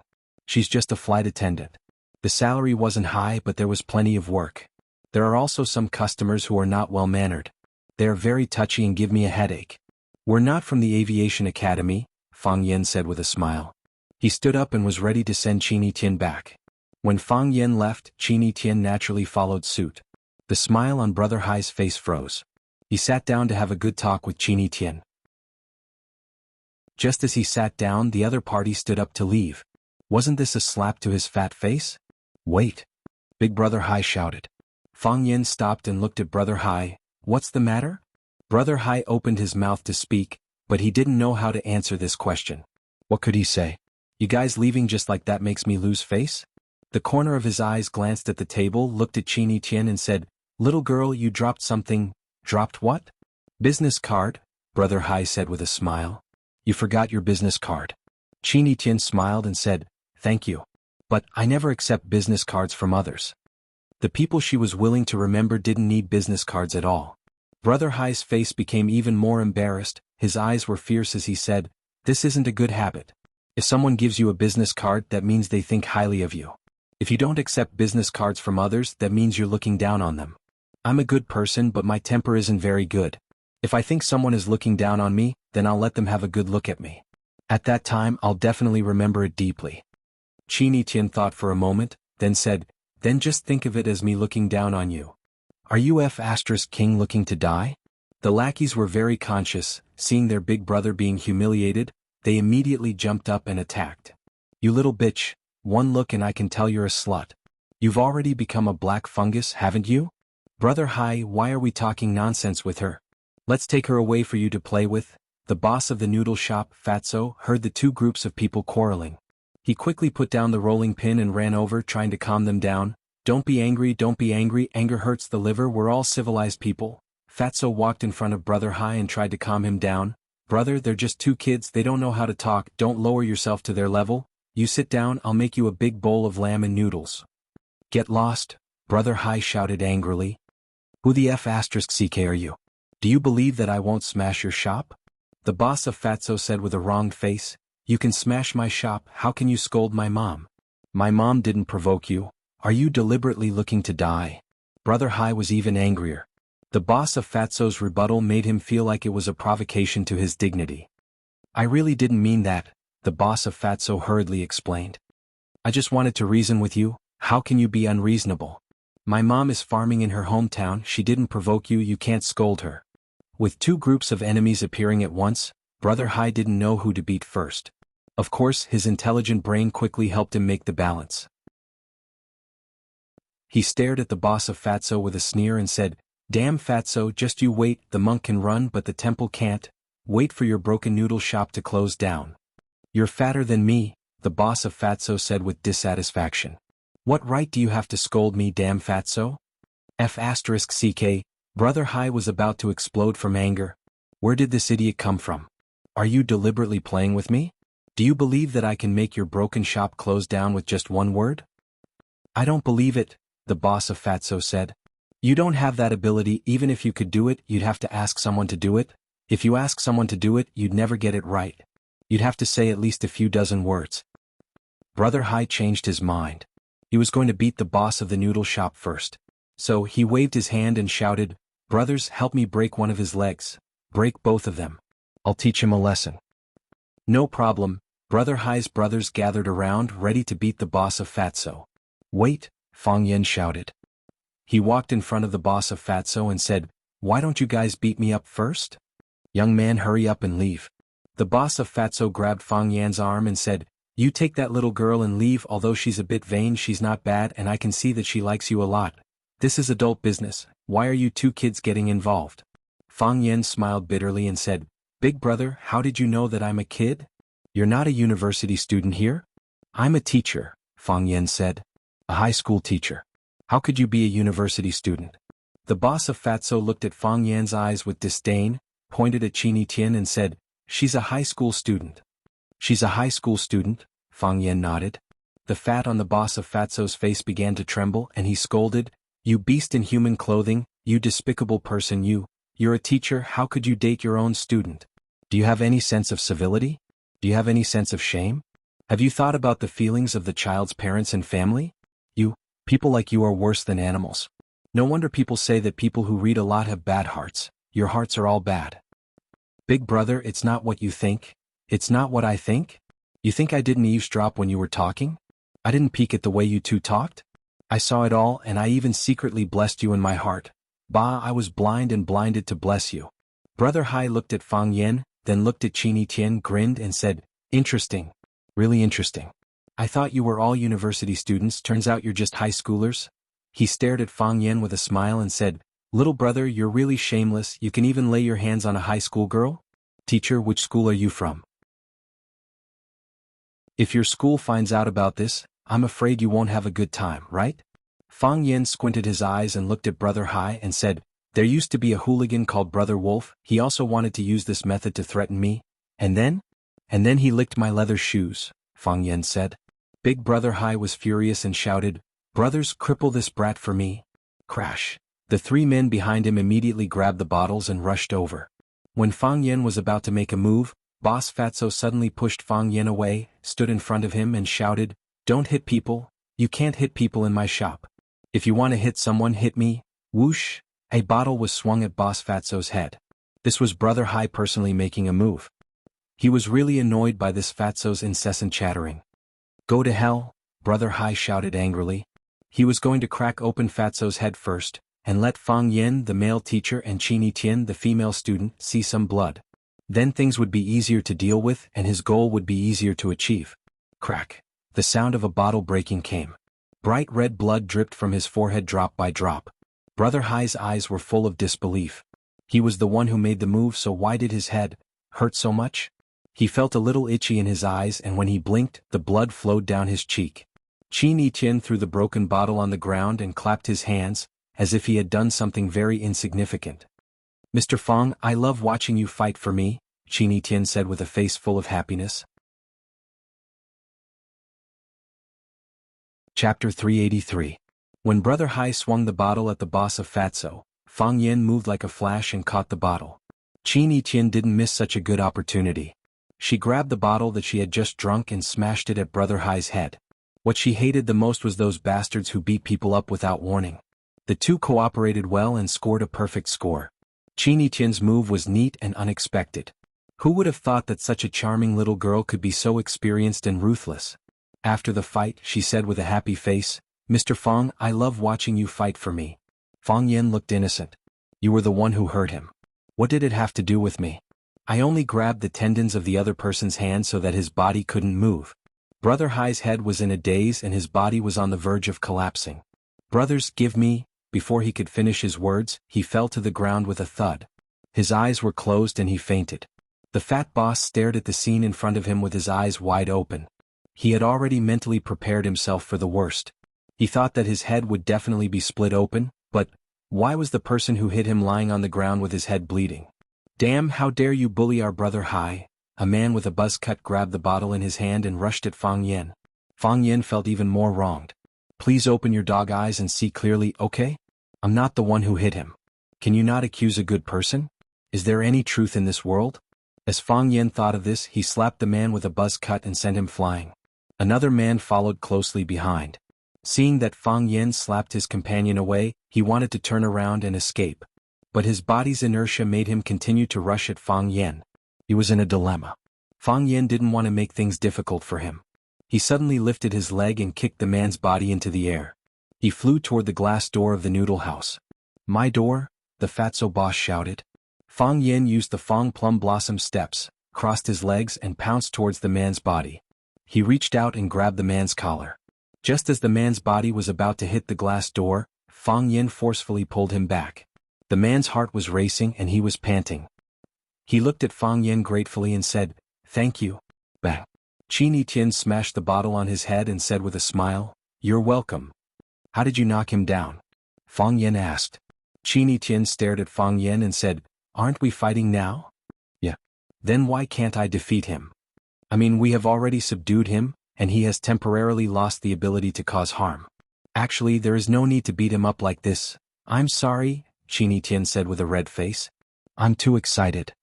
The last man with the pigtail saw Haiji and his two companions being easily dealt with like tofu. His face was full of fear and disbelief. Seeing Fang Yen and the violent girl looking at him with unfriendly eyes, the man with the pigtail picked up a bottle from the table and asked, "Can I do it myself?" Bang! He smashed the bottle on his head. Because he didn't use enough strength, his head was broken, but the bottle was still intact. Blood flowed out from his hair, quickly dyeing his acne-filled face red. "The bottle isn't broken," Qin Tian looked at him and said. "I'll do it again," the man with the pigtail said. Bang! The man used more strength but the bottle still didn't break. The man with the pigtail was so anxious that he was about to cry. He once again smashed the bottle on his head and shouted, "Break! Still not broken. I'll let you break. Still not broken. I'll let you break. Break, break, break." The man with the braid kept smashing his own head with the beer bottle. The sound of banging was endless. Fang Yen couldn't bear to look at it. Just how bad was this guy's luck? He actually chose such a sturdy bottle. The man with the pigtail's head was dripping with blood. His entire face was also dyed red with blood. He wiped the blood off his face and looked at Qin Tian with a sobbing tone. "Can I change the bottle?" All right, Qin Tian waved his hand impatiently. "You can lie down." "Thank you," the man with the pigtail said gratefully. He quickly laid down on the ground, closed his eyes and pretended that he was dead. The boss of Fatso was stunned by this scene. He had been running the shop for more than 20 years, and he had experienced many fights between punks in his noodle shop. But he had never encountered something like this. Bullying could actually be done in a different way? Fang Yen walked in front of the boss of Fatso and asked, "Are you okay?" "I'm fine," the boss of Fatso shook his head. "It's good that you're fine," Fang Yen said with a smile. "Thank you for your noodle. Also, you forgot to collect the money for the wine just now. I saw that the two of you were chatting happily and you were talking about your childhood. When I was young, I also liked a girl in our village. I went out to open a noodle shop to earn money, planning to return to the village to marry her when I had enough money, but when I returned, she was already married and had a baby. I didn't mean anything else, I just wanted to give you two a few bottles of wine," the boss of Fatso said with a nostalgic expression. "Just think of it as a memory for myself," Qin Tian said. "I'll accept the wine," Qin Tian said. "Please accept my gift as well, no need to be so polite. What do you want to give me?" the boss of Fatso asked. "Someone will come to see you tomorrow."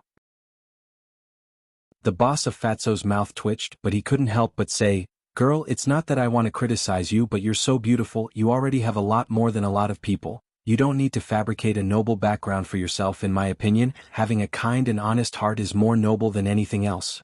"You're right," Qin Tian smiled and said. My family will come to see you tomorrow. Ah, that's more like it. Family is family. Why do you have to say family? When you say family, I immediately think of the 4 big families of the Republic of China. It's too unbelievable. Fang Yan and Qin Yitian said their goodbyes and left. They knew that the people following behind them would arrange a very comfortable place for Brother Hai. Fang Yan walked in front, Qin Yitian followed behind. The night was deep, the snow had stopped. The traffic on the road gradually lessened. The pedestrians were nowhere to be seen. The entire Yanjing city was quiet, as if it only belonged to the 2 of them. Everything was asleep. The prince and princess came to visit their people. This boss is an interesting person, Fang Yan said with a smile. Opening a small noodle house, holding on to a small hope. After a busy day, drinking a cup of hot wine, eating a few peanuts, listening to a few old songs or a section of the 3 Kingdoms, it's not a waste of life. Qin Yitian walked 2 steps quickly, walking side by side with Fang Yan, and said with a smile, Mr. Fang, you're worried that I'll change his life, right? It doesn't have to be rich, sometimes a little happiness is also happiness, right? Fang Yan said with a smile. I know, Qin Yitian said. In a situation where the enemy is strong and we are weak, he's still willing to stand in front of us. It proves that this person is righteous. After knowing your identity as a teacher, he obviously doesn't like you, but he still doesn't want others to hurt you. It proves that this person is responsible. Such a good person should have a good karma worthy of them. Besides, we drank the wine he gave for free, so we naturally have to give him a gift. Worried that this would make Fang Yan unhappy, Qin Yitian patiently explained and said, if he's willing to keep this peace, he can refuse my kindness. But if he's willing to accept, I'm also happy to give him a better platform and opportunity. What do you think of this? Fang Yan smiled bitterly and said, do you know that you can change someone's life with 1 word? No, it's us, Qin Yitian said happily. It's us who change someone's life together. Mr. Fang, do we have a fight together today? Sort of, Fang Yan nodded and said. That's really nice. Qin Yitian's eyebrows bloomed and said with a smile. Fang Yan was very helpless. What's there to be excited about? He used to fight with his friends. And he was often beaten by Yi Rou. Qin Yitian seemed to see through Fang Yan's thoughts and said, this is indeed a trivial matter for you, but for me, it's my first fight with someone. The first time I met you, the first time I folded a paper airplane, the first time I smashed someone's head with a wine bottle. You see, a lot of things happen because of you. Of course, every time I experience it, it enriches my memory. You're not prone to violence, are you? Fang Yan said with a smile. Even if I am, I don't have a chance to do anything, Qin Yitian said with a sigh. Indeed, if the young lady of the Qin family was not satisfied with a person, she was afraid that before she could do anything, all the hidden dangers would have been solved by someone else. She was noble, elegant, and polite. How could she be a fierce girl who smashed someone's head with a wine bottle? When she was very young, the family's housekeeper taught her to maintain etiquette when there were outsiders. Therefore, she could only be so unscrupulous in front of Fang Yan. Qin Yitian ran in front of Fang Yan, walked backward, and looked into Fang Yan's eyes with shining eyes. Fang Yan, do you still remember what I said to you before you left? Which one? I said that I would repay you, Qin Yitian said. I also said that I don't need it. I will be very angry when I see someone bullying you. If anyone hurts you, I'll skin him alive. Qin Yitian's figure was delicate and her eyes were soft, but her tone was extremely fierce and firm. I don't want the wind to hurt your eyes. I don't want the snow to fall on your shoulders. I don't want anyone to touch a hair of yours. No one. I wanted to repay you before, but now I want to protect you. Chapter 384. I wanted to repay you before, but now I want to protect you. Why was he so touched when a young girl said she wanted to protect him? Qin Yitian wasn't childish, and she wasn't just saying it. She was really using her wisdom and ability, and even her life to protect Fang Yan. In the Battle of Zhang Abyss, when Fang Yan was attacked by an expert from the armory, she used her body to help Fang Yan block the bullets. The plane had just landed, and the elite sent by Jiang Junling wanted to take Fang Yan away. She was already prepared. At tonight's charity gala, she and Fang Yan had a tacit understanding, and Jiang Junling lost completely. Fang Yan even knew that she didn't show up at the gala from beginning to end because she didn't want to put too much pressure on him. She didn't want the Qin family to be hostile to him. If she stood up to support Fang Yan, completely broke off with the general, and brought the Qin family into an unknown and dangerous situation, how would the Qin family look at Fang Yan? She changed into casual clothes and waited at the entrance of the club like a girl next door. She accepted his invitation to walk all the streets and alleys to see the snow in the city, just because she hadn't seen him for a long time and she wanted to see him. He thought it was a fleeting encounter, but it was the navigation of her life that she couldn't forget. Qin Etian didn't wait for Fang Yan's objection and rejection. What did it have to do with her? She waved at Fang Yan and walked towards the side of the street next to the bushes. A black luxury car drove over and someone jumped out to open the door. Qin Etian bent over to get in the car, and then the luxury car drove away. Fang Yan stood in the snow not feeling cold. Instead, he felt an ambiguous feeling spread all over his body, making him feel indescribably comfortable and warm. It turned out that no matter men or women, old or young, they all had zero resistance to sweet talk. It turned out that it felt so good to be a sugar daddy. I wish someone would jump out and call me a gigolo right now, Fang Yan thought to himself. When Fang Yan came back to his senses, he found that there were no people in this world of ice and snow, and there were no cars. He couldn't even stop a taxi. This put him in a difficult position. Just now, with Qin Etian accompanying him, he didn't feel tired no matter how far he walked. But now, it was unacceptable for him to walk back alone to the Maple Leaf Club. Fang Yan suddenly felt that Qin Etian was a liar. He had promised not to let the wind hurt his eyes and not to let the snow fall on his shoulders. Now he was about to be frozen into an ice sculpture, but he had gone home to sleep in a luxury car. Is that what you promised me? I'd rather believe that there are ghosts in the world than believe a woman's stupid mouth. Who said that? Fang Yan thought that it made sense. Fang Yan felt empty in his heart. He felt insulted. Since it was a liar, he should take away what he wanted to cheat. You waved your sleeves without taking away a cloud. How could I, the victim, cry to others? When Fang Yan was worried, a black car silently leaned against him. The door opened and a middle-aged man wearing glasses came out. He looked Fang Yan up and down and asked, "Fang Yan." "Uncle Lin, it's me." Fang Yan recognized the man with glasses and said respectfully, "Come with me." "Now." "No." "All right," Fang Yan said. Fang Yan got into the car and Uncle Lin followed him and sat in the back seat. The door was closed and the car moved forward again. Fang Yan looked at Uncle Lin and said with a smile, "Uncle Lin, long time no see." Uncle Lin's name was Lin Donghai. He came from Swallow Dock and was of the same generation as Fang Yan's father, Fang Yixing. Because of his outstanding talent, he was taken by Yi Daoling, one of the 3 tigers of the Yi family, to engage in economic research. It could be said that he was Yi Daoling's first assistant and absolute confidant. Lin Donghai came to find Fang Yan at this time because Yi Daoling was in a hurry to see him. This was also the reason why Fang Yan didn't hesitate to follow Lin Donghai into the car. Some things should probably be settled. But what Fang Yan didn't understand was, wasn't this progress a bit too fast? Was it because Swallow Dock's power didn't decrease, or was it because others also wanted to use this opportunity to suppress those rich families' heads that were too high? There were some things that Fang Yan could not think about seriously. "The director wants to see you." Lin Donghai looked at Fang Yan and said expressionlessly. Perhaps it was because he dealt with numbers all day, Lin Donghai looked a bit strict and stiff. But Fang Yan knew from Yi Fengxing that Lin Donghai had always been deeply trusted by Yi Daoling. The main person in charge of Yi Daoling's promotion of the urban agricultural household financial income ratio adjustment was mainly Lin Donghai. People with ability should be respected by others. Fang Yan maintained the necessary respect and kindness to Lin Donghai. Seeing people from Swallow Dock outside, after all, he was more friendly than others. This was an innate regional feeling. Yi Daoling had a research room in the Yanhuang think tank under the jurisdiction of the national minister. He was the director of that research room. So when Lin Donghai said that the director wanted to see Fang Yan, it meant that Yi Daoling wanted to see Fang Yan. "Isn't it too late?" Fang Yan said with a smile. The director just finished reading a document. "There is still some time before going to bed."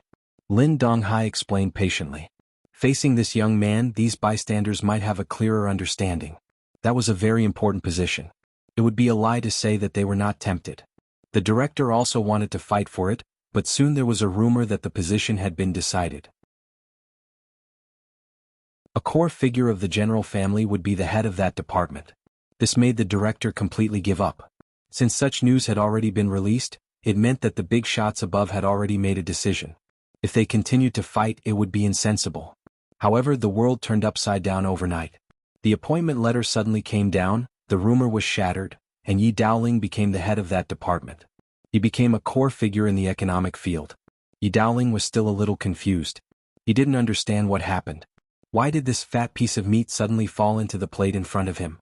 Layers of information feedback, and the truth was also revealed layer by layer. Everyone knew the truth. The reason why this appointment came so suddenly and so pleasantly was because a few kids had a fight in Yanjing. Yi Daoling wanted to see Fang Yan. He felt that he had to talk to Fang Yan. In order to show that he valued Fang Yan, he even sent his first assistant Lin Donghai instead of his secretary. One had to know that Lin Donghai could represent Yi Daoling on some levels. They were both from Swallow Dock, so there was an element of homesickness. West Court. This was where some of the important leaders of the national ministries lived. It was quiet here and it was close to work. It only took a few minutes to walk from West Court to the State Council. The car stopped in front of a small building. The driver got off first and helped Fang Yan and Lin Donghai open the door. Lin Donghai made an inviting gesture, indicating that Fang Yan should enter first. Fang Yan pushed open the red door of the small courtyard and saw a middle-aged man in a white tang suit practicing boxing in the courtyard. He was practicing the Yi family's white tiger fist. It was forceful and fierce.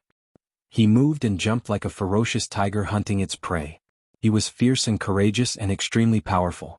The white tiger fist was divided into 3 levels: transformation, godly, and tiger. With Yi Daoling's current performance, he had actually entered the tiger stage. He turned into a tiger and used his body to raise the tiger. The tiger gave birth to wind, and the tiger's power could hurt people's internal organs. This set of boxing technique was only at the intermediate level. Fang Yan and Lin Donghai were both knowledgeable people. They stood by the side and didn't disturb him. With an extremely suppressed tiger roar, Yi Daoling punched out. The wind from the fist swept past, and the pine trees in the courtyard rustled. Countless snowflakes fell and the scene was extremely beautiful. After Yi Daoling finished, the secretary beside him quickly brought a warm towel. Yi Daoling took the towel and wiped the sweat from his forehead. He threw the towel into the secretary's hands and strode in front of Fang Yan, sizing him up with sharp eyes. "Third uncle." Fang Yan respectfully greeted Yi Daoling. He and Yi Fengxing called each other brothers, so he naturally had to call Yi Daoling the same way Yi Fengxing called him. Fang Yan. Yi Daoling's face was long and narrow and his eyebrows were thick. His facial features were tight and angular, making his appearance look extremely aggressive. The Yi family was proud and good-looking. Everyone used the word peacock to describe the Yi family. Of course, Yi Fengxing was an exception. Yi Daoling had the typical face of the Yi family. He wore a white tang suit, and he gave off a carefree and unrestrained feeling. If one didn't know his identity, no one would think that he would be in a high position at such a young age. Many people think that I got lucky. Don't you think so too? Yi Daoling looked at Fang Yan and asked with a serious expression. Fang Yan's mind turned, and he quickly analyzed the meaning of Yi Daoling's words. First, he must have gotten some kind of benefit or else no one would think that he got lucky. Second, because he got this benefit, he was pushed to the teeth of the storm, and he even encountered the hostility of some forces. Fang Yan said with a smile, "Third uncle, in the eyes of those without abilities, everyone's success depends on luck. Because if it's about ability, it happens to be the part that they lack." Fang Yan's answer obviously didn't satisfy Yi Daoling. His face was still cold as he said, "Not only them, even I think so. Although your flattery is natural and smooth, believe me, there are many people who are more skilled than you. If it's a matter of ability, don't tell me that the previous candidates don't have the ability? Don't the others have the ability? Fang Yan, don't underestimate the heroes of the world. Everyone who can climb to this position has their own excellence. The matter that had originally been settled, how could there suddenly be such a shocking reversal? This kind of thing can't tolerate a single mistake, and no one dares to be sloppy in the appointment of personnel." Fang Yan didn't know how to respond. What does this old man want to say? Don't tell me that you still want to beat me up after I helped you out? I won't agree, and Qin Tian won't agree either. I will call Qin Tian. So, I really got lucky. Yi Daoling grinned and said. Chapter 385. Fang Yan had come into contact with many people from the Yi family. They were beautiful, arrogant, and serious. Apart from Yi Fengxing, everyone else was upright and square. His impression of Yi Daoling was very vague because when he was young, Yi Daoling was already working outside. During festivals, Yi Daoling could only see him from afar when he drove back.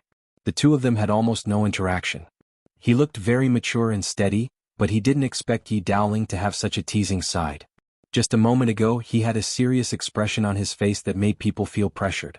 Suddenly he grinned and looked very proud. This was really cute. Yi Daoling was known as the most bad-tempered person in the Yi family. However, such a bad-tempered person was able to mix well in front of the Prime Minister. Naturally, he couldn't be judged by common sense. Fang Yin remembered the words, "Don't underestimate the heroes of the world." You said I got lucky? So what if I'm just a lucky bastard? Some people want to pick up shit but don't have the luck, Yi Daoling said casually. Lin Donghai frowned slightly. He knew that the walls had ears. Some words should be kept in the heart and not spoken out. However, he knew Yi Daoling's character. He dared to smash the table and cup in front of the Prime Minister. His persuasion was useless. You dare to think and speak. Third uncle is a real person. Fang Yin smoothly flattered him. He really wasn't convinced. Did someone really want to flatter him? You're a slippery kid. Yi Daoling walked over and put his arm around Fang Yan's shoulder and said, "Let's go in and have some tea. Let's have a good chat between uncle and nephew. I want to hear how you did it." The house was a classical structure with a lot of primary colored wood. The atmosphere in the tea room was very intimate. Fang Yin and Yi Daoling sat on the mahogany chairs with blankets. The secretary brought over the brewed tea. Yi Daoling waved his hand and said to the secretary, "Take it out. I don't want to drink this kind of crude tea today. No matter if it's a man or a woman from our swallow dock, all of us are good at the tea ceremony." He pointed to the tea-making tools in front of him and said to Fang Yin, "You've called me third uncle for so many years, but I've never drunk a bowl of tea you made. Come, I'll give you a chance today." Fang Yin smiled bitterly. He had no choice but to take the tea set and get busy. Fang Yin moved skillfully and quickly brought a cup of brewed black tea to Yi Daoling. Yi Daoling looked at the color of the soup and brought it to his nose to smell the fragrance. He said with emotion, "It's really not easy to drink a cup of good tea outside." Yi Daoling was in a high position. What kind of good tea could he not drink? However, if one wanted to drink good tea like the one from Swallow Dock, it would not be an easy task. It had nothing to do with the tea leaves, but with the person who made the tea. Perhaps Yi Daoling's assistant's ability was outstanding, but things like the way of tea depended on one's cultivation and one's talent. Not a single one could be omitted. If third uncle wants to drink tea, he often goes back to Swallow Dock. Fang Yin said with a smile. Every household in Swallow Dock is good at brewing tea. Not only good tea but also good wine. Zhang Matzi's Shadozi, sister-in-law Li's plum wine, and Li Xiaoyan's father's 3-day drunk. They are all excellent wines. Different types of wine have different taste. Coupled with different moods, it can make people intoxicated. Especially in such weather, isn't it better to lie in the snow and drink a mouthful of strong wine better than anything? Yi Daoling laughed and pointed at Fang Yin. You brat, do you want to bring me into a pit? I pulled you over in the middle of the night to listen to you brag about Swallow Dock's good wine? Aren't I more familiar with it than you? Let me tell you, we drank a lot when we were young. The tricks that you guys used to trick girls are all outdated tricks that we used in the past. That's right. Fang Yin nodded. Third uncle is a senior. Naturally, he is much better than us. Tell me. Yi Daoling held the teacup and said. This is not something that can be completed in a short period of time. You must have put in a lot of effort, right? Fang Yin knew that he couldn't avoid it, so he repeated what he experienced from the moment he got off the plane. Of course, he only picked the important parts and said what could be said. As for the reason for the conflict, 99.9% of the responsibility was on Jiang Junling. He was a loser who couldn't bear the oppression and humiliation and had to resist. After listening to Fang Yan's narration, Yi Daoling pondered for a long time. He stared at Fang Yan and said, Many people think that Jiang Junling lost because he underestimated his opponent. In fact, he lost because of his ability. You are talented, but they don't want to believe it. Third uncle, I just made a bet with him. Fang Yin said with a smile. I can afford to lose, but he can't. Not everyone has the courage to go on the card table, and it's such an unfair opponent, Yi Daoling said in a deep voice. To tell you the truth, I also wanted to gamble like you before. Maybe I had too many scruples, or maybe I didn't have enough courage. It was best to leave it unsettled and delay it until now.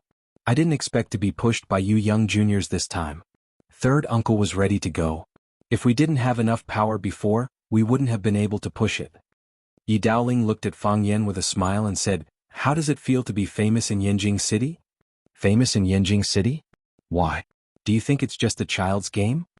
Yi Daoling smiled warmly. If it's just your child's fight, the heat will disappear after 2 days of discussion. However, there was a position appointment later, and more people paid attention to it. It's not an exaggeration to say that you are famous in the capital now. To be honest, I really don't want to be famous, Fang Yan said. However, I'm not afraid even if I become famous. Anyway, I'll hide in Huaqing after the new year. People can say whatever they want, think whatever they want. You're quite cunning. Yi Daoling pointed at Fang Yan and said. However, this time is different from the past. You pushed me, which is equivalent to slashing the Jiang family. I'm afraid the Jiang family won't let it go easily, right? I'll deal with it when it comes, Fang Yan said. If I don't slash them, they won't make it easy for me. Since it's like this, then I'll make them feel uncomfortable. I like fairness. Yi Daoling's gaze seriously examined Fang Yan again. He wanted to see if this young man was bluffing or was truly brave. He was very satisfied with the result. The Fang family has a successor, Yi Daoling praised. This time it's not just your contribution alone. You know this better than me. You guys jumped out and played such a trick. Didn't you just want to force the emperor to abdicate? The Jiang family retreated. It proves that I succeeded in forcing the emperor to abdicate, right? Fang Yan said with a smile. He really wasn't clear about the subsequent events. After he came out of the clubhouse, he met Qin Yitian, who was waiting at the door. The two walked along the way. There was no phone call from the house. Of course, his phone was long gone. At that time, when his clothes exploded, he only cared about his crotch. How could he care about other things? He didn't know if Yi Fengxing and the others helped him tidy up properly. Did they peek at his phone after tidying up? It's really worrying. Mr. used the red phone. There's a sentence that was very important. The descendants of the sages shed blood and tears. Who would be willing to die for the country? Yi Daoling said emotionally. No matter what Mr. thinks in his heart, at least he stood up at the crucial moment, and this statement is very powerful. Mr. is the soul of Swallow Dock. Fang Yan said. With him here, he won't let us children be bullied. Yes. Swallow Dock has its mission. Mr. has Mr.'s mission. Since I got a great bargain this time, I naturally have to take up my own mission, Yi Daoling said. Zhu Zaidan's cultivation was obstructed. I plan to let him go to North Sea to train for 3 years. The sky is high and the sea is wide. Maybe there's another opportunity there. Li Xiaotian isn't young anymore. It's time for him to come out and do something. There's also Ruan Qian. I've seen that child's information. He's smart and careful, but his temper is too soft. I've specially chosen a good place for him. Swallow Dock's younger generation depends on you guys. Fang Yan nodded and said, You're the elder. It's up to you how to arrange it. I think their families won't object. What about you? Yi Daoling asked. You still have to go back to Huaqing to be a teacher? I still have a lot of things to think about, Fang Yan said. Maybe Huaqing is more suitable for me. Then go, Yi Daoling said. There's something you might or might not know. What is it? Fang Yan curiously asked. Your grandpa once came to our Yi family to propose marriage. He said he wanted to betroth our Tengwen to you, but I kicked him out, Yi Daoling said with an emotional expression. Tengwen is the child of our Yi family who has the highest chance of achieving extraordinary success in martial arts. She's the darling of our Yi family. How can we let your Fang family take advantage of her? We naturally won't agree. Then you agree now? Fang Yan asked. No, Yi Daoling said straightforwardly. Since you won't agree, why are you telling me this? Yi Daoling smiled maliciously and said, I'm afraid that you'll become arrogant and think that you can trick our little princess away just by helping me. That won't do. That's a different matter. I can't give Yi Ting to you. You can't have dreams. What if it comes true? Fang Yan waved his hand and said, Third uncle, what kind of person do you think I am? How can I have any ideas about Yi Tengwen? You also know that I've been beaten by her many times before. How can I marry her and get beaten every day? That's all Grandpa's random matchmaking. Yi Tengwen and I are impossible. Gah. The door was pushed open. A white-clothed girl stood at the entrance of the tea room. Chapter 386. White clothes, short hair, cold and aloof. Like a plum blossom in the snow, like an unsheathed sword. Her facial features looked extremely familiar. It was the Yi Ro that Fang Yan mentioned just now. Fang Yan didn't expect to see Yi Ro at this time and place. He couldn't help but grin. As he smiled, the smile on his face froze into a thick layer of frost. He thought of what he said just now. Although most of what he said was the truth, Yi Ro did beat him a lot in the past. Who likes to hear the truth these days? Does Fatso like to hear others say he's fat? Does a poor person like to hear others say he's poor? Does a writer like to hear others say he's pretentious? He doesn't like any of them. Fang Yen blinked his eyes and looked at Yi Rou standing at the door with a face full of amazement. He pretended to be confused and asked, "Third uncle, is this your daughter? When I was young, I heard people say that only the Yi family in Swallow Dock looks the most beautiful. Even now, people still use the word peacock to describe the Yi family. One is that you are arrogant and the other is that you are beautiful. Although this lady isn't as beautiful as her sister, Yi Rou, and her temperament may be slightly inferior, it's best to use a poem to describe her. Her charming eyes shyly close and her red lips open in a smile. The wind sweeps the grape belt, the sunlight pomegranate skirt. Hibiscus out of clear water, nature goes to carve. Looking back and smiling, all the beauties of Swallow Dock lose their color." Fang Yen looked at Yi Dowling with a face full of sincerity and said, "Third uncle, Yi Rou is a rare genius of the Yi family in 100 years.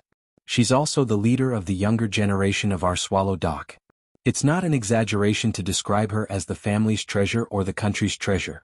I naturally don't deserve such a girl. I don't even deserve to carry her shoes. I know this very well. But this girl, I fell in love at first sight. My heart is also beating like crazy. Third uncle, if you don't believe me, you can touch me. You can see it even without touching. Don't you think my face is a bit flushed right now? Third uncle, please help me fulfill my wish and give me this girl's name and phone number." Fang Yen. Yi Rou interrupted Fang Yen. Fang Yen widened his eyes at Yi Rou and said, "Girl, you know me?" Yi Rou stood at the door and expressionlessly looked at Fang Yen and said, "Didn't you always want to know the power of the Tao querying realm? I only told your sister Yi Rou. I happen to have a little time now. I have of time. Of the road of King of Yen of the Clang clang clang. The teapot and teacups on the table were swept up by the wind and smashed towards the wall in the distance. Lu Dowling's heart was bleeding. This was the eye of the rain that he got from Jingda Kiln. He was only willing to let people use it to entertain important guests. What was wrong with him today? Why did he take it out to entertain Fang Yen? It wasn't like he didn't know that this pair of enemies would fight whenever they met. Kacha kacha. The porcelain hit the wall and shattered, and the thin porcelain bowl turned into pieces. The wind was strong and Fang Yan's hair and clothes were blown away. The wind and waves were like knives. The air in front was emptied, and the energy coming from behind was Yi Gentle's real killer move. Fang Yan didn't take it head-on. He slapped the mahogany seat beneath him with both hands and flew through the window towards the courtyard. Yi Rou struck out with her palm again. Instead of falling, she rose up and rushed out of the courtyard. Bang bang bang, ah! The battle outside was in full swing, and from time to time Fang Yan's miserable cries could be heard. Yi Dowling held the teacup in his hand and leisurely drank the hot tea in the cup. After drinking the dark red tea, his gaze fell back to the broken tiles on the ground. He couldn't help but take a deep breath and felt his teeth hurt. A good horse with a good saddle, a good teapot with a good cup. Yi Dowling sighed softly. The teapot is broken and this is the only surviving teacup. It's an awkward situation. What a pity. 10 minutes later, the sound of fighting outside stopped. Yi Dowling got up and walked into the courtyard. Yi Rou was nowhere to be seen, and only Fang Yen was lying miserably in the snow. Yi Dowling squatted in front of Fang Yen and asked with a smile, "I heard that your heart of Tai Chi broke through again. What level are you at now? The heart of Tai Chi is a new thing. No one has gone through it and you have to figure it out yourself. Logically speaking, you shouldn't have been beaten so badly by Rou, right? If the one lying here was Yi Rou, what would you do?" Fang Yen asked. "This question is really awkward. I would probably get the guards to drag you out and shoot you," Yi Dowling said lightly. This place was heavily guarded and every small building was guarded by guards. Yi Dowling's words were honest. "Then how do you still have the nerve to ask me why I lost so badly?" Fang Yen roared. "This is your Yi family's territory. Can I beat her up?" "It's not a big deal for a man to be beaten up by a woman," Yi Dowling said. "Besides, not everyone is qualified to be beaten up by Rou. I watched her grow up and I've never seen her beat anyone up like this. You are indeed luckier than others." Fang Yen looked at Yi Dowling with a bitter mouth and said, "Third uncle, why are you doing this?" "What do you mean?" Yi Dowling looked innocent. "We were chatting and casually asked a few questions about your feelings. Is there some unspeakable secret?" "You tricked me," Fang Yen said. Yi Dowling chuckled and said, "I learned from you. Your Yin family's kids' methods are much darker than mine. I represent justice. Okay, I'm better at this kind of official article than you. Yi Daoling interrupted Fang Yan's words and said, justice represents living, evil is only because you are already dead. Fang Yan felt that these people really understood the essence of this world better than him. Yi Daoling patted Fang Yan's shoulder and said, it's late, go back to sleep. I think I'm injured. Can I rest here for the night? Fang Yan asked. No. You don't have to specially prepare a room for me. Just let me and Yi Ro stay in the same room. Fang Yan said. Don't treat me as a guest. Yi Ro can give me the bed. She can sleep on the floor. Donghai, see the guest out. Third uncle. Yi Daoling was too lazy to pay attention to this guy and returned to the living room. Lin Donghai stood next to Fang Yan and looked at Fang Yan, who was lying in the snow and refused to get up. He said, Fang Yan, I'll send you back. I'm asleep. Fang Yan closed his eyes and said. As soon as he finished speaking, there was a loud snore. Lin Donghai looked into the room. Yi Daoling was so angry that he almost dropped the only teacup in his hand. He pointed at Fang Yan in the snow and said, this guy, he is the best spouse you chose for yourself? Does he look like a young hero at all? Does he look like a Tai Chi grandmaster? He is simply a scoundrel, Yi Ro said lightly. She had a clearer understanding of Fang Yan than anyone else, or rather she had a clearer understanding of him than everyone else. Some people said that he watched Fang Yan grow up. Only Yi Ro was qualified to say that she beat him up. Yi Daoling looked at Yi Ro in surprise and said, when that old fox Fang Yan went to the Yi family to challenge them, I knew he was up to no good. But his words were too harsh. You guys were tricked into accepting the challenge and I didn't say much. The challenge is a challenge. Who has the Yi family been afraid of?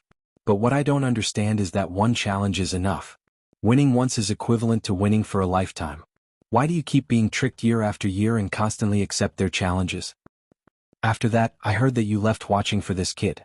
I also know the details of you challenging the Thousand Leaves military department for him. You convinced the elder ancestor to allow him to go in and kowtow. In these few years, has the elder ancestor seen any other child? Only a few elders of the older generation would meet and chat for a long time during the New Year and other festivals. Later, you accepted his invitation and were brought around by that kid all over Swallow Dock. The family had no choice but to take a stance on your matter. I went back a few days ago to visit the old ancestor and also to discuss your matter with your father and second uncle. The old ancestor said that she wouldn't get involved in your matter. Even if she didn't get involved, your father and second uncle and I still had to get involved. My attitude is still the same as before. I don't agree with the two of you being together. Ro, your personality is light and your thinking is simple.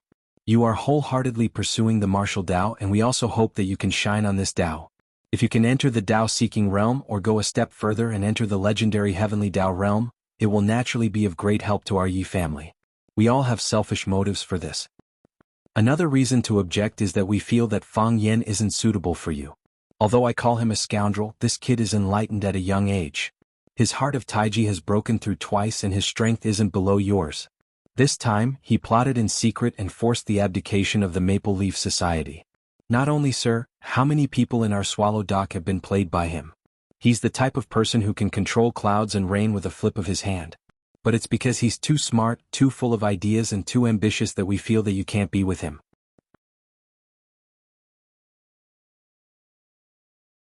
Chapter 387. Yi Daoling had a smile on his face and looked like he was trying his best to persuade him. He said, you are stubborn and unwilling to admit defeat. So you need a more gentle man. He can take care of you, assist you and protect you with peace of mind. What you need is not a storm, but a gentle breeze and drizzle. Not a stormy sea, just a sunny day. Everything in the world pays attention to the complementarity of yin and yang. Emotions are the same.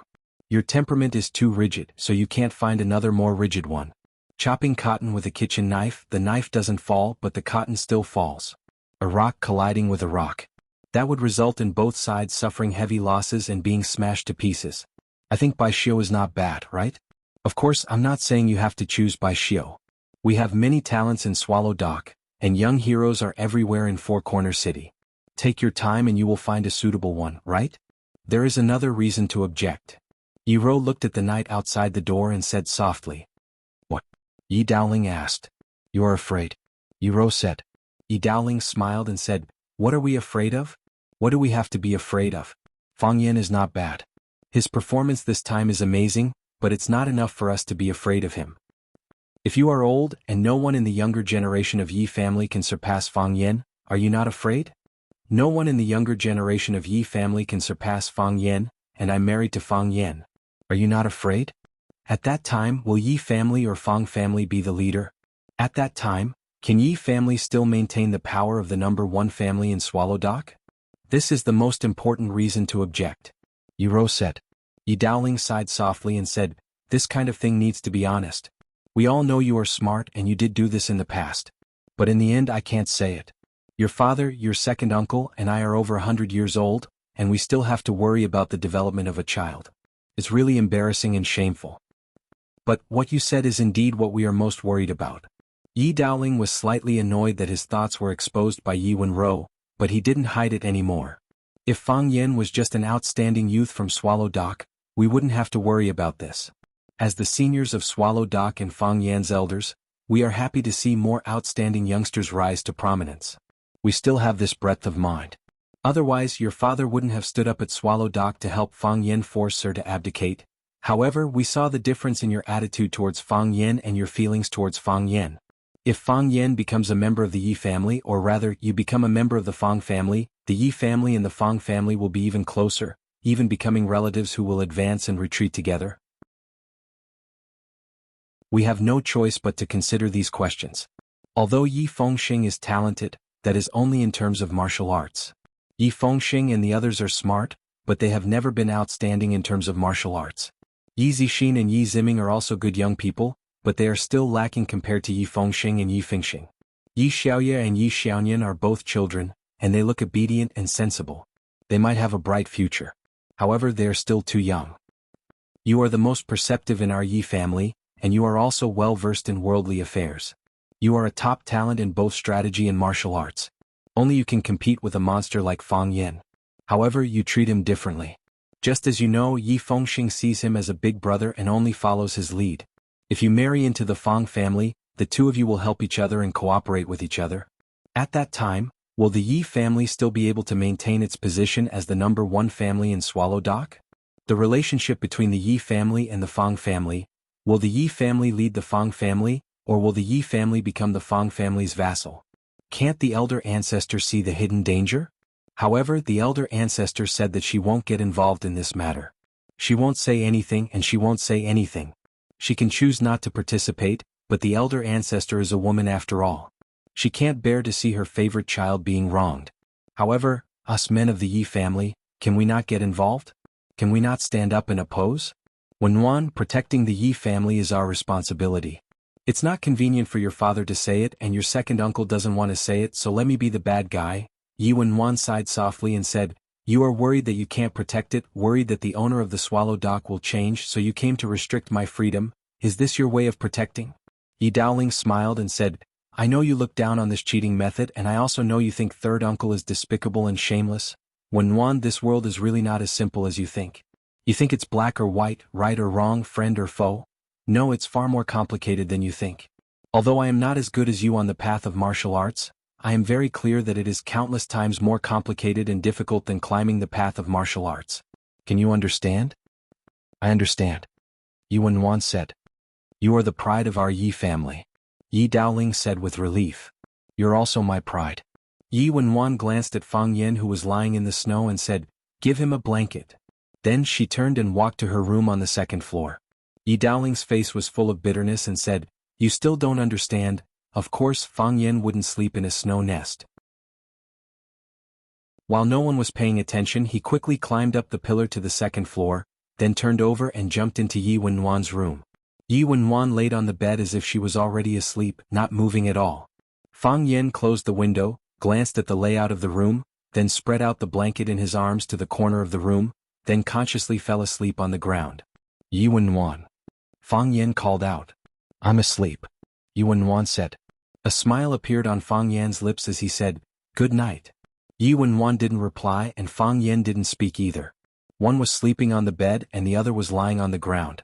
The two were so close that they could hear each other's breathing. However, the room was silent. At first it was difficult for Fang Yan to fall asleep. It was the first time he lived in the same room with Yi Wenwan, so he was naturally excited. But when he heard Yi Wenwan's breathing becoming more and more stable, He knew that Yi Wenwan was really asleep. She wasn't worried at all that he would do anything to her. This made Fang Yen feel like he was a failure. As a man being ignored by a woman like this, wasn't this too shameful? Fang Yen quickly abandoned this thought, thinking that as a man being trusted by a woman so much, in fact, wasn't it a glorious thing? How could a man not be a little aggressive and dangerous? Did she treat you as a pet or a best friend? Fang Yen was irritated and accidentally fell asleep. When he woke up, the sky was already bright.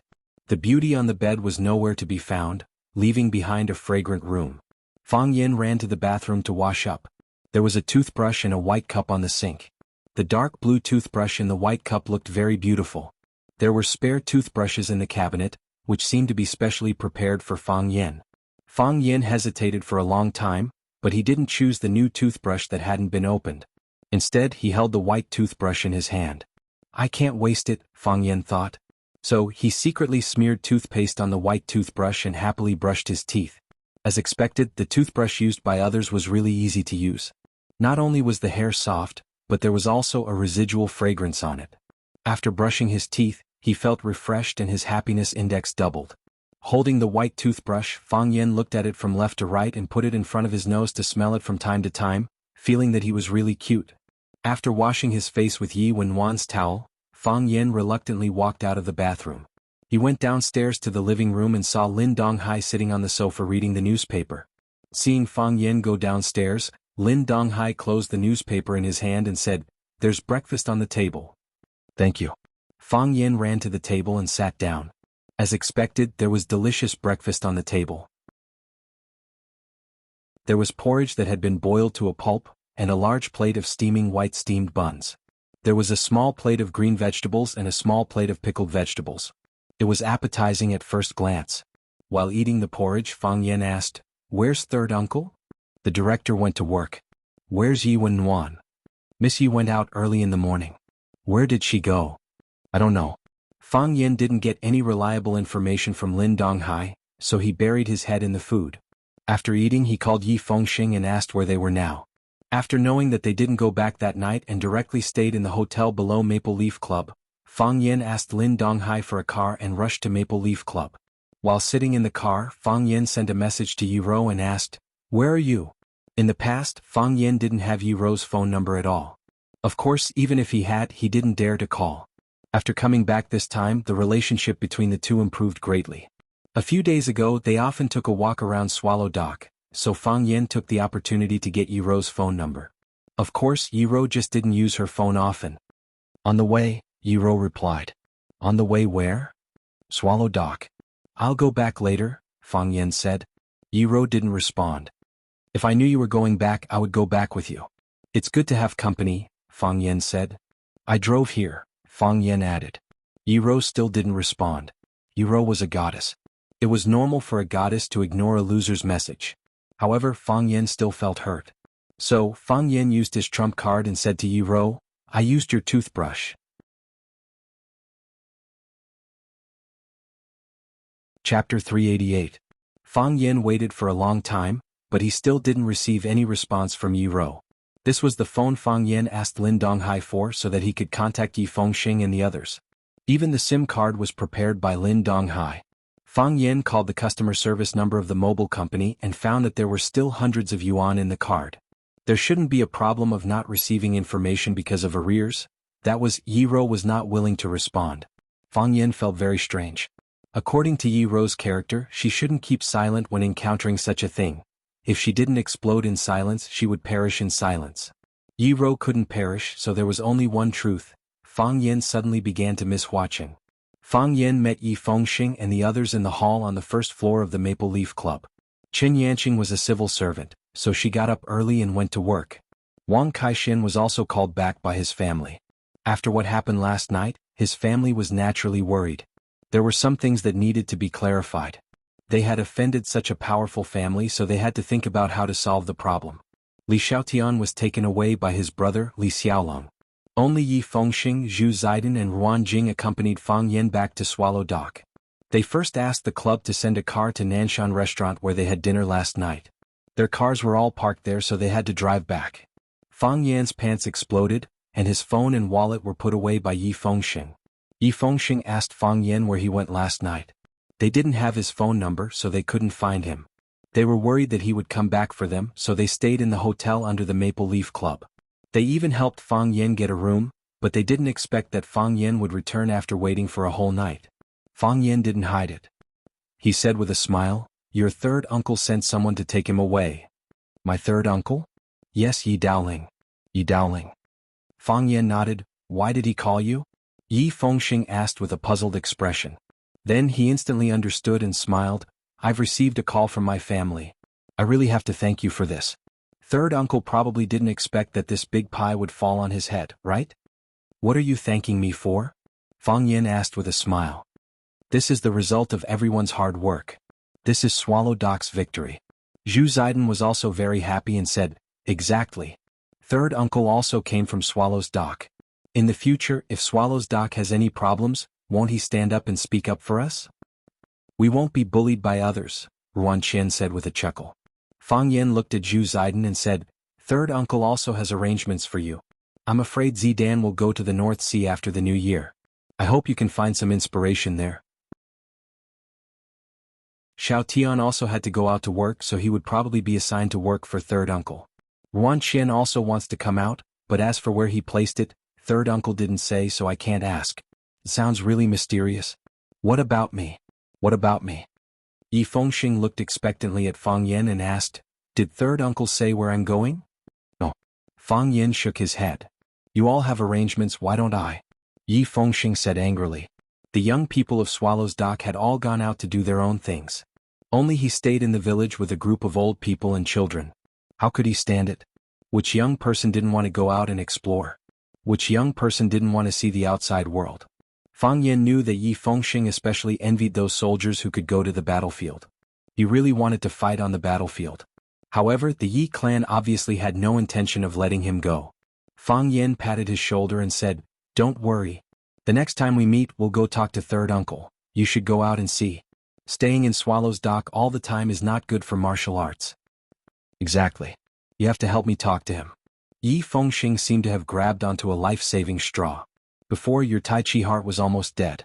It was only after you went to Flower City that it was revived and had a second breakthrough. You can use yourself as an example. Third uncle will definitely agree." "I'll try," Fang Yan said. "I heard that my sister also came to Yanjing. You didn't see her?" Yi Fengxing looked at Fang Yan and asked. "I saw her," Fang Yan said. "Hee, I knew you would definitely see her," Yi Fengxing said with a smile. Then he suddenly looked at Fang Yan with a shocked expression and said, "My mom called me today and said that cousin didn't go back last night. You didn't come to find us either. You two didn't go to a hotel to get a room, did you?" "How is that possible?" Fang Yan said impatiently. "Third uncle's house has a room. Do we still need to go to a hotel?" "You and my sister both slept at third uncle's house?" "Yes." "You two, don't misunderstand," Fang Yan hurriedly explained. "Although I slept in the same room as your sister, she slept on the bed and I slept on the floor. We didn't do anything." Yi Fengxing's face was purplish red. He looked very uncomfortable. It was unknown if he was angry at the news that Fang Yan slept with his sister Yi Ro, or excited to hear this secret. Either way, his expression didn't look right. Even Zhu Ziden and Ruan Qian were shocked when they heard the news. They stared at Fang Yan with wide eyes and faces full of disbelief. "You really slept with Yi Ro?" "He said he didn't do anything," Ruan Qian said. "We slept in the same room and didn't do anything. Do you think we'll believe you? You're not a decent person." "I can't do anything if you don't believe me," Fang Yan said helplessly. "Fengxing, use your phone to call your sister." Yi Fengxing obediently took out his phone and casually asked while searching for the number, "Why?" "She's at Swallow Dock, so I won't be going back for now." "Why?" "I used your sister's toothbrush to brush my teeth this morning. I told her, but she didn't react at all. I feel like something's wrong," Fang Yan said.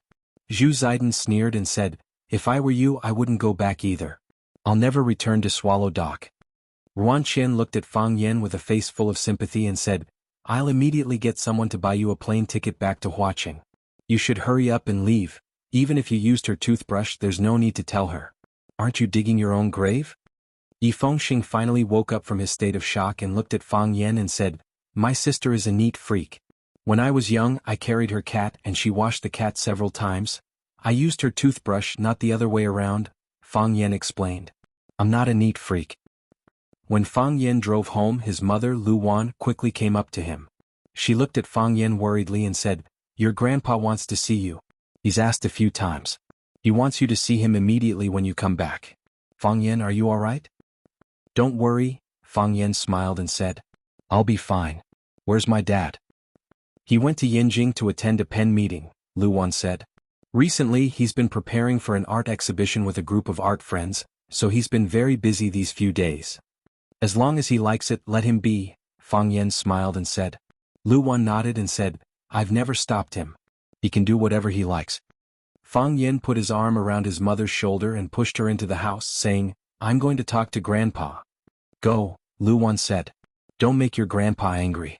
If you do something wrong, you have to admit it immediately." "Mom, I know," Fang Yan said with a smile and said. Fang Yan walked into the backyard and heard the sound of chess being played in his grandpa's room. Fang Yan pushed the door and entered the room. Fang Yingying and Fang Haohan were playing chess with their grandpa. Fang Yingying wanted to move the horse, but Fang Haohan stopped him and said that the horse would be bombarded after 3 steps. Fang Yingying didn't believe it. The two couldn't come to an agreement, and they almost fought. Fang Yan's grandpa Fang Huwei was lying on the chair and watching with a smile. He didn't urge them and waited for the two to come to a conclusion. Seeing Fang Yan come in, Fang Yingying immediately complained and said, "Junior Marshal Uncle, come and see, should we move the horse?" Fang Yan glanced at the chess game and slapped Fang Yingying's head, saying, "Move the horse and you will die." Fang Haohan said with a proud face, "I told you, move the horse and you will die after 3 steps. Fang Yan slapped Fang Haohan's head again and said, "3 steps? 2 steps and you will die. You are also a fool." Fang Yan drove Fang Yingying and Fang Haohan out of the room and took their place to play chess with his grandpa. He said, "Those 2 stinky chess pieces are no match for you. You have wronged them. Those 2 children are filial. They are worried that an old man like me would be bored lying in the room, so they came to accompany me to pass the time. Watching them fight and make fun of each other makes me feel happy." Fang Yan nodded and said, "As long as you are happy." Fang Huwei looked at Fang Yan and said, "Have you vented your anger?" "I have vented my anger. Isn't this like making wedding clothes for others?" "You can't say that." Although it seems that the Yi family benefited the most from this incident, the entire Swallow Dock will also benefit from it. The Yi family got such a big advantage, shouldn't they show something? Fang Yan explained with a smile. "That's true. Yi Daoling is capable and ambitious, but he is a bit narrow-minded. He thinks too highly of the Yi family's territory. In terms of looking at the big picture, he is not as far-sighted as you." Fang Huwei was not stingy with his praise for his grandson. "It doesn't matter, let them have it easy. Just take it as the first betrothal gift from the Fang family to the Yi family."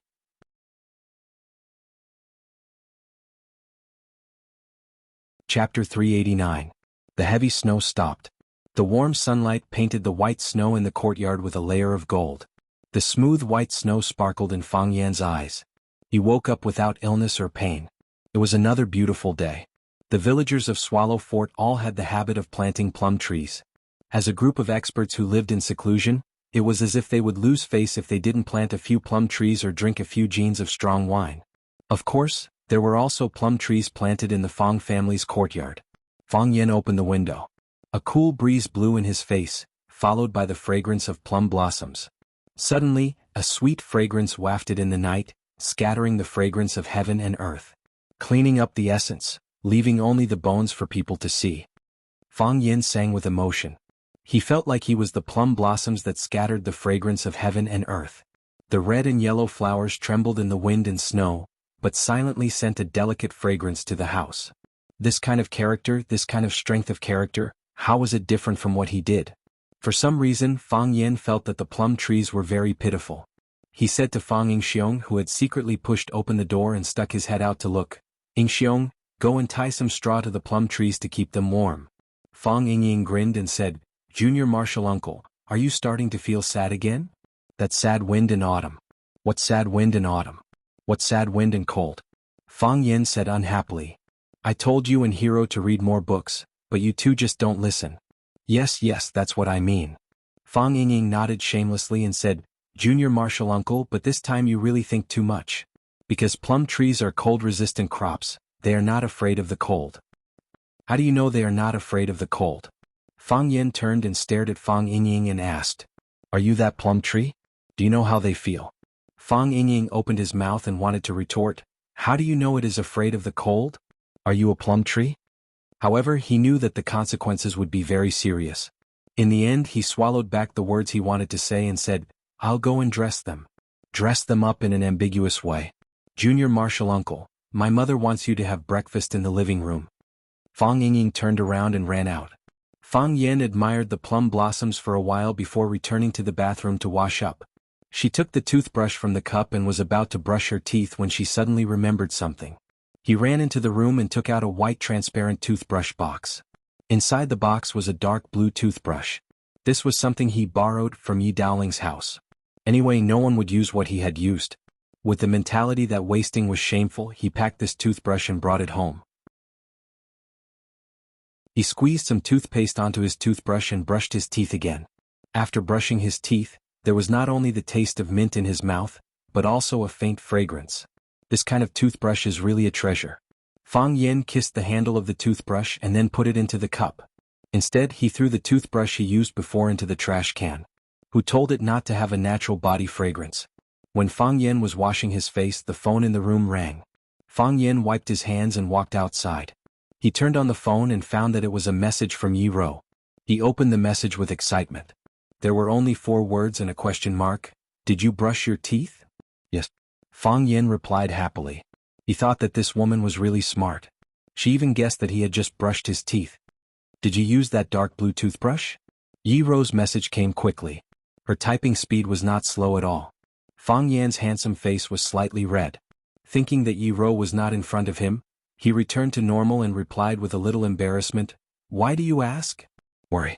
Worry about what? That toothbrush fell into the toilet, Fang Yan said. Fang Yan sneered and replied, Do you think I am an idiot? Do you think I will believe such a stupid lie? Even if you want to disgust me, you have to find a convincing reason. Do you smell fresh after brushing your teeth? That's right. Fang Yan grinned. I knew it. How could a violent woman like you not have any reaction when encountering such a thing? It turns out that you just realized it. But isn't it too late to react now? You know, that toothbrush is already in my hands. I can't return it. Come and hit me if you can. That's the smell of the orange brand toilet disinfectant, Yi Ro replied. Fang Yan's face turned pale. Impossible. Fang Yan's hand trembled as he typed these 3 words. He didn't believe it. He was still struggling to survive. Otherwise, why would the smell be so strong? Yi Ro asked. Fang Yan's face was full of fear. A strong feeling of discomfort appeared in his stomach. He started to believe Yi Ro's words. Yes, Yi Ro usually didn't stay at Yi Dowling's house. That toothbrush might have just been unsealed. A toothbrush that had been used once, even if it was stained with Yi Ro's fragrance, it shouldn't have such a strong orange smell. Moreover, the residue of the first use was normal. Wasn't it abnormal for the second use to have such a strong smell? Who would have such a strong smell on their body? Yi Ro sent another message. She was very patient. She had to convince Fang Yan until he believed her. Fang Yan didn't reply to this message. He didn't even dare to open it. Do you think I am the fragrant concubine? Yi Ro's words came through the phone. It was like a dagger stabbing into Fang Yan's heart. Fang Yan couldn't hold it in anymore. He laid on the edge of the toilet and vomited. In the woods by the shore of Shihizi, 2 beautiful girls were taking a walk in the snow. The cold wind in the morning was bone-chilling. Taking a breath would freeze people's hearts and lungs. However, these 2 girls didn't care at all. This kind of temperature was indeed not a difficult problem for them to overcome. Their physiques were originally better than ordinary people. Even some sturdy men were far inferior. Sister, guess what he is doing now? The girl with a red down jacket, blue jeans and small leather boots asked playfully. The girl had a round face, round eyes, snow-white skin and a cute appearance. She looked very young and was in the best period of her first awakening of love. Girls at this stage were still full of fantasies about love. Whether it was someone else's or their own, they felt that it should be as beautiful and unforgettable as a fairy tale. Vomit. The girl with white leather and white pants said. The simplest sportswear couldn't hide her ethereal temperament. It was like a fairy in the snow. It was the master of the world of wind and snow. The girl in red giggled and said, Sister, you are so bad. You took revenge on him like this. I'm afraid he won't have the appetite to eat breakfast today. Not only this morning but also this afternoon and tonight. He won't be able to eat for a few days. Make him vomit all the bile in his stomach. Yizi was Yi Ro's cousin and the youngest daughter of third uncle Yi Daoling. Yizi was a student of Yanjing Shuimu University. After the holidays she ran to her hometown Yanzhuwu for a vacation. Last night Fang Yin forced her to abdicate. Although Yi Daoling received a phone call from his family, there were still some things that couldn't be explained clearly. Therefore Yi Ro was ordered to go to Yanjing to talk to Yi Daoling. Through Yi Ro's narration, Yi Daoling had a clearer understanding of the importance of Fang Yin in this incident. Therefore Yi Daoling ordered his assistant Lin Donghai, who was also from Yanzhuwu, to bring Fang Yin to his home. Fang Yin and Yi Ro met at Yi Daoling's home. Because of Fang Yan's unreasonable behavior, the two even lived in the same room. Although they got along harmoniously and there were no hot-blooded or melodramatic incidents, on the way back to Yanzhuwu, Yi Ro received a message from Fang Yin. "I used your toothbrush to brush my teeth." Yi Ro was ashamed and angry. If Fang Yin was by her side she would definitely beat him up again. After returning, Yizi found Yi Ro's strangeness. Under her questioning, Yi Ro finally told the truth to this younger sister who was a few years younger than her but could confide in her. Yizi suddenly had an idea. She said that she would never let her sister suffer. She must make Fang Yin, that bad guy, pay a painful price. Therefore the two went out early and began to implement the revenge plan they had discussed. Yi Ro said expressionlessly, "I just don't want him to continue using that toothbrush." She knew that if it weren't for this morning's incident, Fang Yin would have continued to use that toothbrush and that toothbrush. Moreover, that toothbrush was indeed the toothbrush she used. Yizi smiled and said, "Sister, have you thought about it? Why does Fang Yin want to use your toothbrush?" "For revenge," Yi Ro said. "For what?" "For hitting him." "Ah? Is he that kind of person?" "A long time ago when you were young," Yi Ro said with anger in her eyes, "that year after I defeated him in a martial arts competition, he bribed Yi Fengxing to sneak into my room and use my toothbrush to brush the toilet." "How could he be so shameless? How could he do such a thing?" Yizi said angrily. She clenched her small fists and asked, "Sister, have you used that toothbrush? If you have, isn't it too disgusting?" "No," Yi Ro said. "I knew it." "Sister, you are so smart and won't be fooled." Yizi looked at Yi Ro with admiration and said proudly, "It's not that I'm smart." Yi Ro blushed. "I didn't expect that he would take revenge on me in such a way. It's so childish." "Then why?" Yizi looked puzzled. "Because someone told me," Yi Ro said.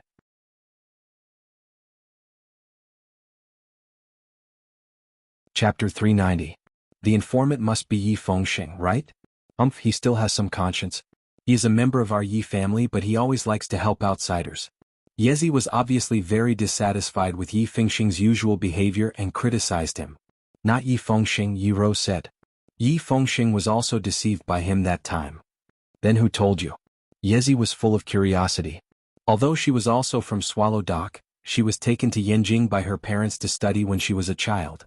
She would only come back during the winter and summer vacations or on some free Sundays.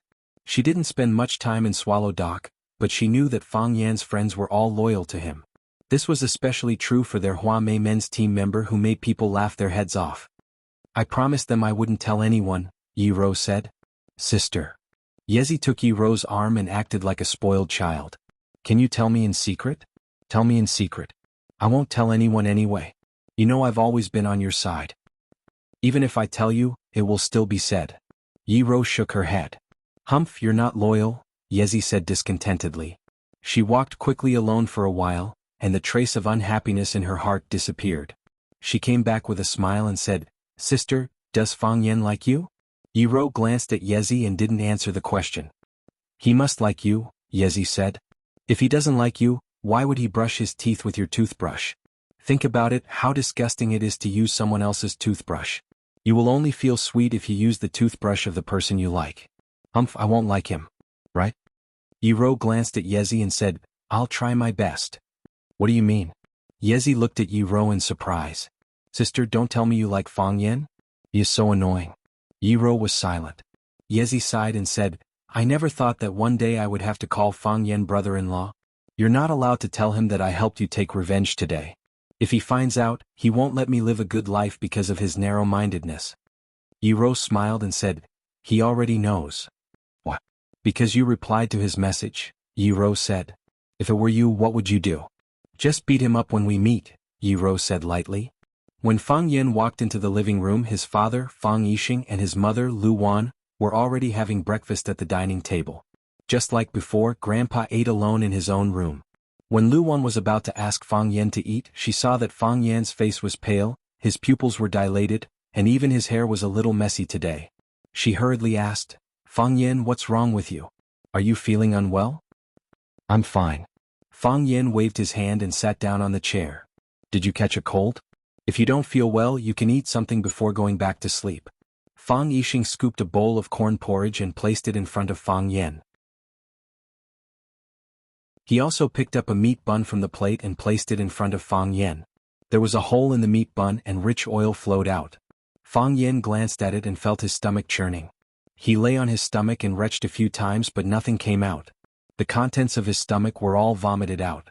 Fang Yixing and Lu Wan were shocked. Lu Wan walked over and touched Fang Yan's back, saying, Fang Yan, are you okay? If you don't want to eat, go to bed and lie down for a while. Fang Yixing grabbed Fang Yan's arm, felt his pulse and said, his pulse is calm. You should be fine. Maybe he's too tired. He'll be fine after a rest. I'm fine. I just ate something I shouldn't have. Of course Fang Yan knew he was fine. He pushed the meat bun away, picked up the bowl of corn porridge and gulped it down. Only then did he feel some heat and strength in his body. He pushed the chair away and stood up, saying, you guys eat slowly. I'm going to talk to the heroes. Fang Yingying and Fang Haohan were making straw dolls in the yard. They wrapped the straw dolls around the tree trunks, so that the plum trees wouldn't be frozen to death by the rare snow and ice. Today's winter was indeed colder than in previous years. Seeing Fang Yan coming out, Fang Yingying said to take credit, Junior Marshal Uncle, have you eaten? Just wait for a while. We'll finish wrapping 2 more trees. That way they won't be frozen. I thought about it seriously when I was dressing them just now. Everything is alive. Although I'm not a plum tree, I can understand their feelings. We human beings are afraid of heat and cold, and so are these living trees. What's the difference between them and us?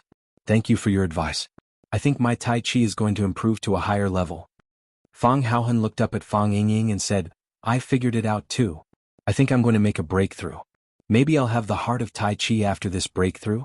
Fang Yan was very satisfied with Fang Yingying and Fang Haohan's attitudes. He said, the ancients said that humans are not plants. How can they be emotionless? In fact, the ancients are wrong. Don't plants have feelings? Don't they have souls? They could also be happy, they could also be sad, they could cry, they could also be hurt. They will experience the friendship between brothers, encounter the love between men and women, and bear the cold betrayal. By the way, what's Yi Gentle's phone number? 136, Fang Yingying answered. After saying the 3 numbers, he realized that something was wrong. He looked at Fang Yan in horror. Fang Haohan looked at Fang Yingying as if he was looking at an idiot. He thought to himself, with such an IQ, how can we be called heroes? Fang Yan looked at Fang Yingying coldly and said, say it. Go on. Fang Yingxiong blinked his innocent little eyes and thought for a while. Then he slapped himself on the forehead and said, look at my pig brain, I actually forgot such an important thing. What's behind it again? I haven't contacted Miss Yi for a long time. I even forgot her phone number. Fang Haohan, do you know her? I don't know. Fang Haohan denied firmly. He didn't want to be involved in this matter. I've never contacted Miss Yi alone. She's Junior Marshal Uncle's opponent. Only Junior Marshal Uncle can contact her. That's impossible. Fang Yingying didn't want to let Fang Haohan escape. In times of danger, you don't want me to die. I peeked at your phone a few days ago. I saw Miss Ye's phone number on it. Oh yes, you deliberately marked Miss Ye's name with pinyin. YWR. These 3 letters should represent Miss Yi, right? Why didn't you just write Miss Ye's name? Is there some secret that can't be seen? I'm hot. Fang Haohan said. YWR represents these 3 words. Junior Marshal Uncle is smart and wise. He's a genius. Do you think he will believe your lousy excuse? Fang Yingying said with a sneer. Fang Yingying. Fang Yan shouted. Plop. Fang Yingying knelt down in front of Fang Yan. He hugged Fang Yan's leg and cried, Junior Marshal Uncle, kick me to death. Kick me to death.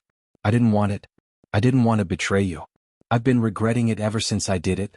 I couldn't eat well. I couldn't sleep well. I couldn't even wrap the plum tree's foreskin properly. I was sad and blamed myself. Junior Marshal Uncle, kick me to death. If this can make you feel better, I'll die without regrets. You want me to kick you to death?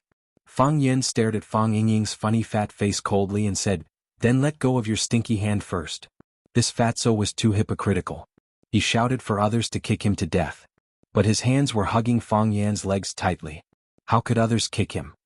Junior Marshal Uncle, I didn't think that woman was so sinister. I was used by her. Fang Yingxiong cried with tears and snot on his face. You also know that no girl has ever liked me since I was young. They would laugh when they saw me. They thought I was chubby and funny, but they were never willing to play with me. I'm a failure. I'm very pitiful. I have no experience with women. I don't understand their evil thoughts. I don't understand their methods of harming people. Junior Marshal Uncle, I don't want to live anymore. I really don't want to live anymore. I'm already so old. I still have my first love and first kiss. Tell me, what's the point of living like this? Hearing Fang Yingying's confession, Fang Haohan couldn't help but feel sad. With red eyes, he sat down in the snow and said in a hoarse voice, if there is a you, how can there be a Liang? If there is a Junior Marshal Uncle, how can there be a hero? We are excellent, but Junior Marshal Uncle is more excellent. All the girls in Swallow Dock like Junior Marshal Uncle. Our lives can only be so bitter. Even Fang Yen felt that he was being too cruel after they teamed up to do such a thing. I'm just a little more handsome. Is that wrong? Is that wrong? Okay. Fang Yen patted Fang Yingying's shoulder and said, you just need to be honest. Tell me, did you send a message to Yi Ro this morning? I said you can't hit me? Of course. Fang Yen said. Really? When did I lie to you? You used to lie to me. I didn't lie to you this time. I really didn't lie to you, Fang Yen said awkwardly. I'm touched by you too. I feel sorry for you too. I received a message from Miss Yi when I was practicing my stance this morning. I thought she wanted to take me out for a walk. My heart was beating fast. I didn't know if I should accept or refuse. If I accepted, I felt sorry for you. If I refused, I was afraid that I would hurt Miss Ye's love. Forget it. You don't have to say it. I understand. Fang Yen felt it was too hard to talk to Fatso. Then he pressed down on Fang Yingying's head and punched him again and again. He had to admit that Yi Ro's way of doing things was sometimes simple and useful.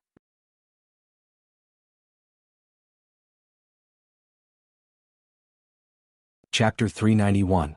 The teacher came back with a dung basket. From afar, he saw a figure kneeling at the door of his hut. He narrowed his eyes and walked over slowly. He poured the pig dung in the basket into the cesspool in the backyard and put the basket in the corner outside the hut. Then he took out a bunch of keys from his pocket and prepared to open the lock. Sir, I was wrong. Fang Yen straightened his body and said in a deep voice. The teacher was deaf and didn't hear Fang Yan's words. He opened the copper lock and pushed the door straight into the hut. He took off his sheepskin coat and hung it on the wall. Then he used an aluminum basin from the kettle on the stove to wash his face and hands.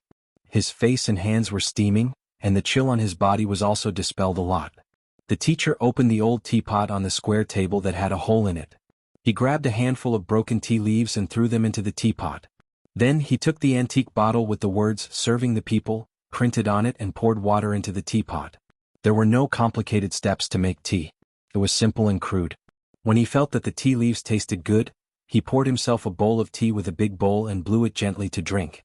Sir, I'm here to apologize to you. Fang Yen, who was kneeling at the door, shouted again. The teacher was expressionless and still pretended not to hear him. He stood at the threshold of the hut and drank his big bowl of tea with relish. Sir, I'll take it that you forgive me if you don't speak, Fang Yen shouted loudly. The teacher still didn't speak. The teacher didn't speak, so Fang Yen didn't get up.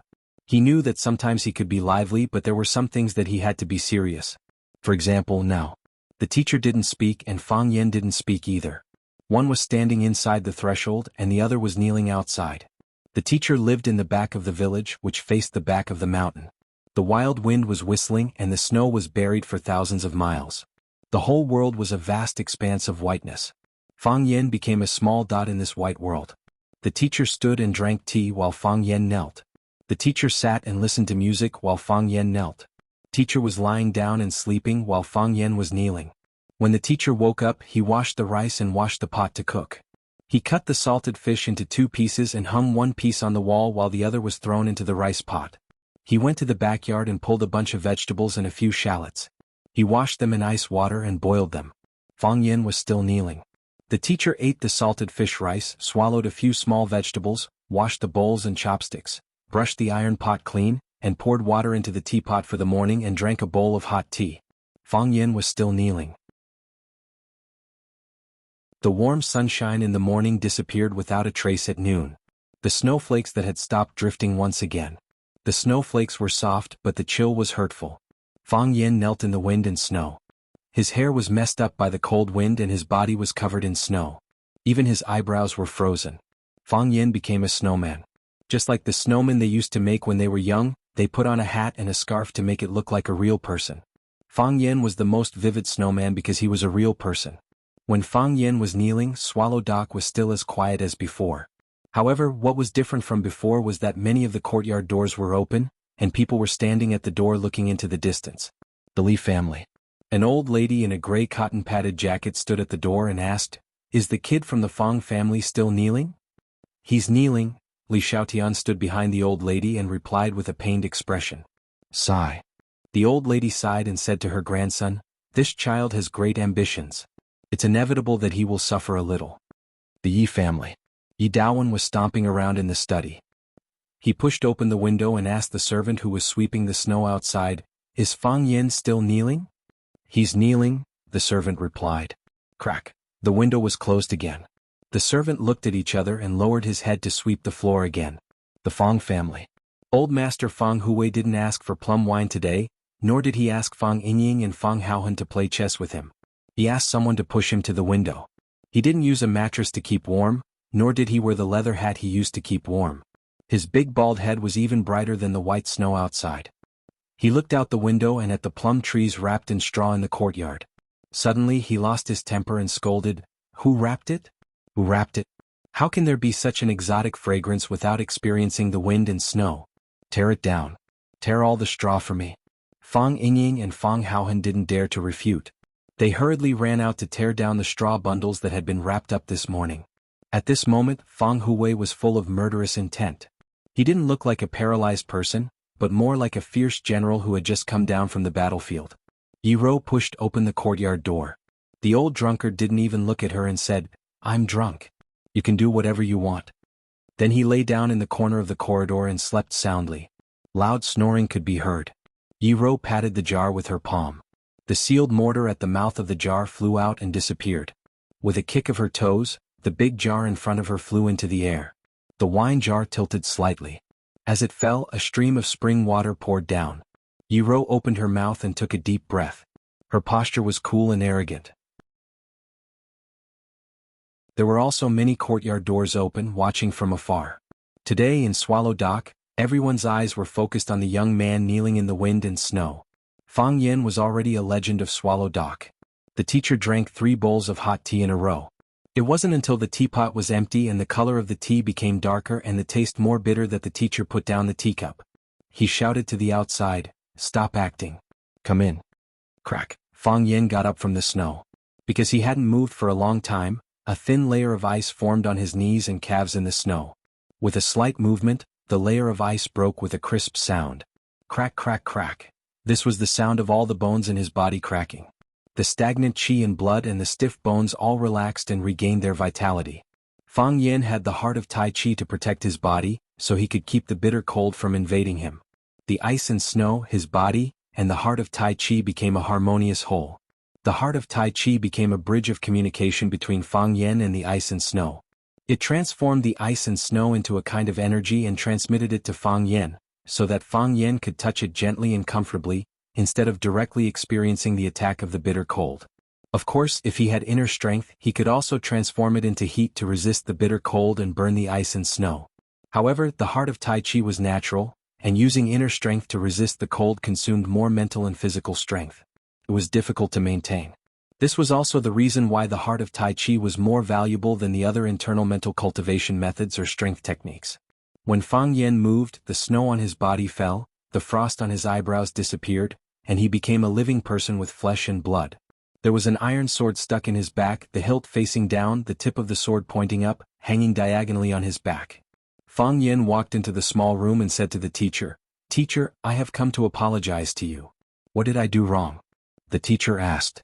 Fang Yan is young, so I shouldn't have made the decision to force Teacher Gong, Fang Yan said seriously. The teacher looked at Fang Yan and said, "You didn't make the decision on your own. You have been planning this for a long time." Fang Yan knows his mistake. Fang Yan lowered his head and admitted his mistake. Fang Yan, now that you forced Swallow Dock to abdicate, the entire Swallow Dock will move because of you. Have you ever thought that while you're fighting for Swallow Dock's benefits, you're also pushing Swallow Dock to the world? Is this good or bad for Swallow Dock? In ancient times, there was the right to release troops with a cup of wine. There was also the saying, when the cunning hare is dead, the hound is cooked, and when the birds are gone, the fine bough is hidden. When the country is in trouble, we use our swords to solve the problem. When the country is peaceful, we bury our swords and plow the fields. We are all martial artists, wholeheartedly practicing martial arts and seeking the way, living a peaceful life. Peaceful and beautiful, reproducing for 1,000 years. Isn't that good? 30 years of fame and glory, dust and soil, a beautiful dream of a golden bridge, all for nothing. What are we fighting for? What are we fighting for? Teacher, I know my mistake. Fang Yan lowered his head even more. You are not wrong.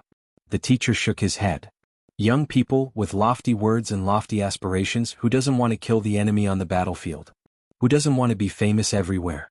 Who doesn't want to carve a stone to record their achievements and write their name on the stone tablet at the entrance of Swallow Dock?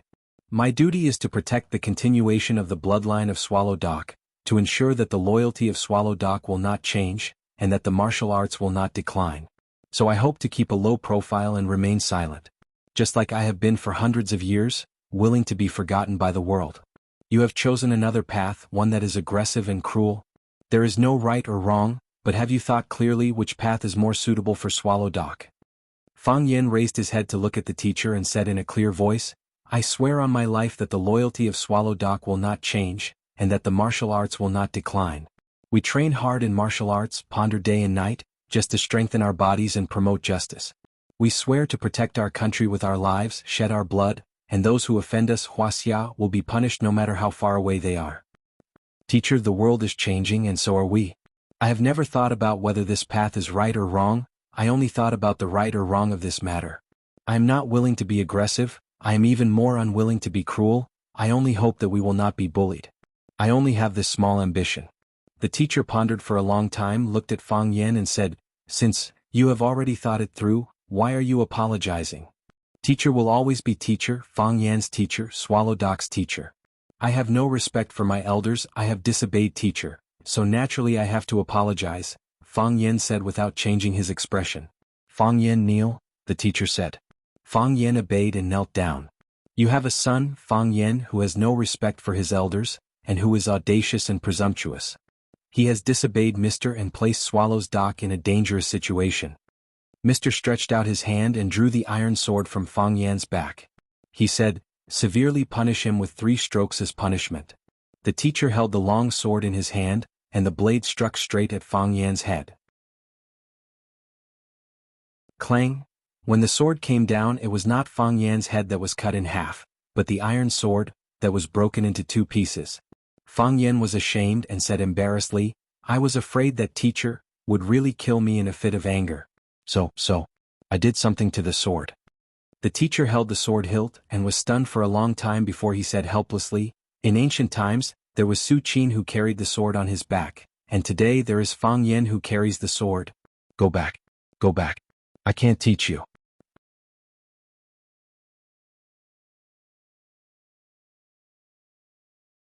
Chapter 392. It's not good to be too smart. Fang Yan took the initiative to bring his friends to force Teacher Gong, which was a serious mistake for Swallow Dock and Teacher Gong.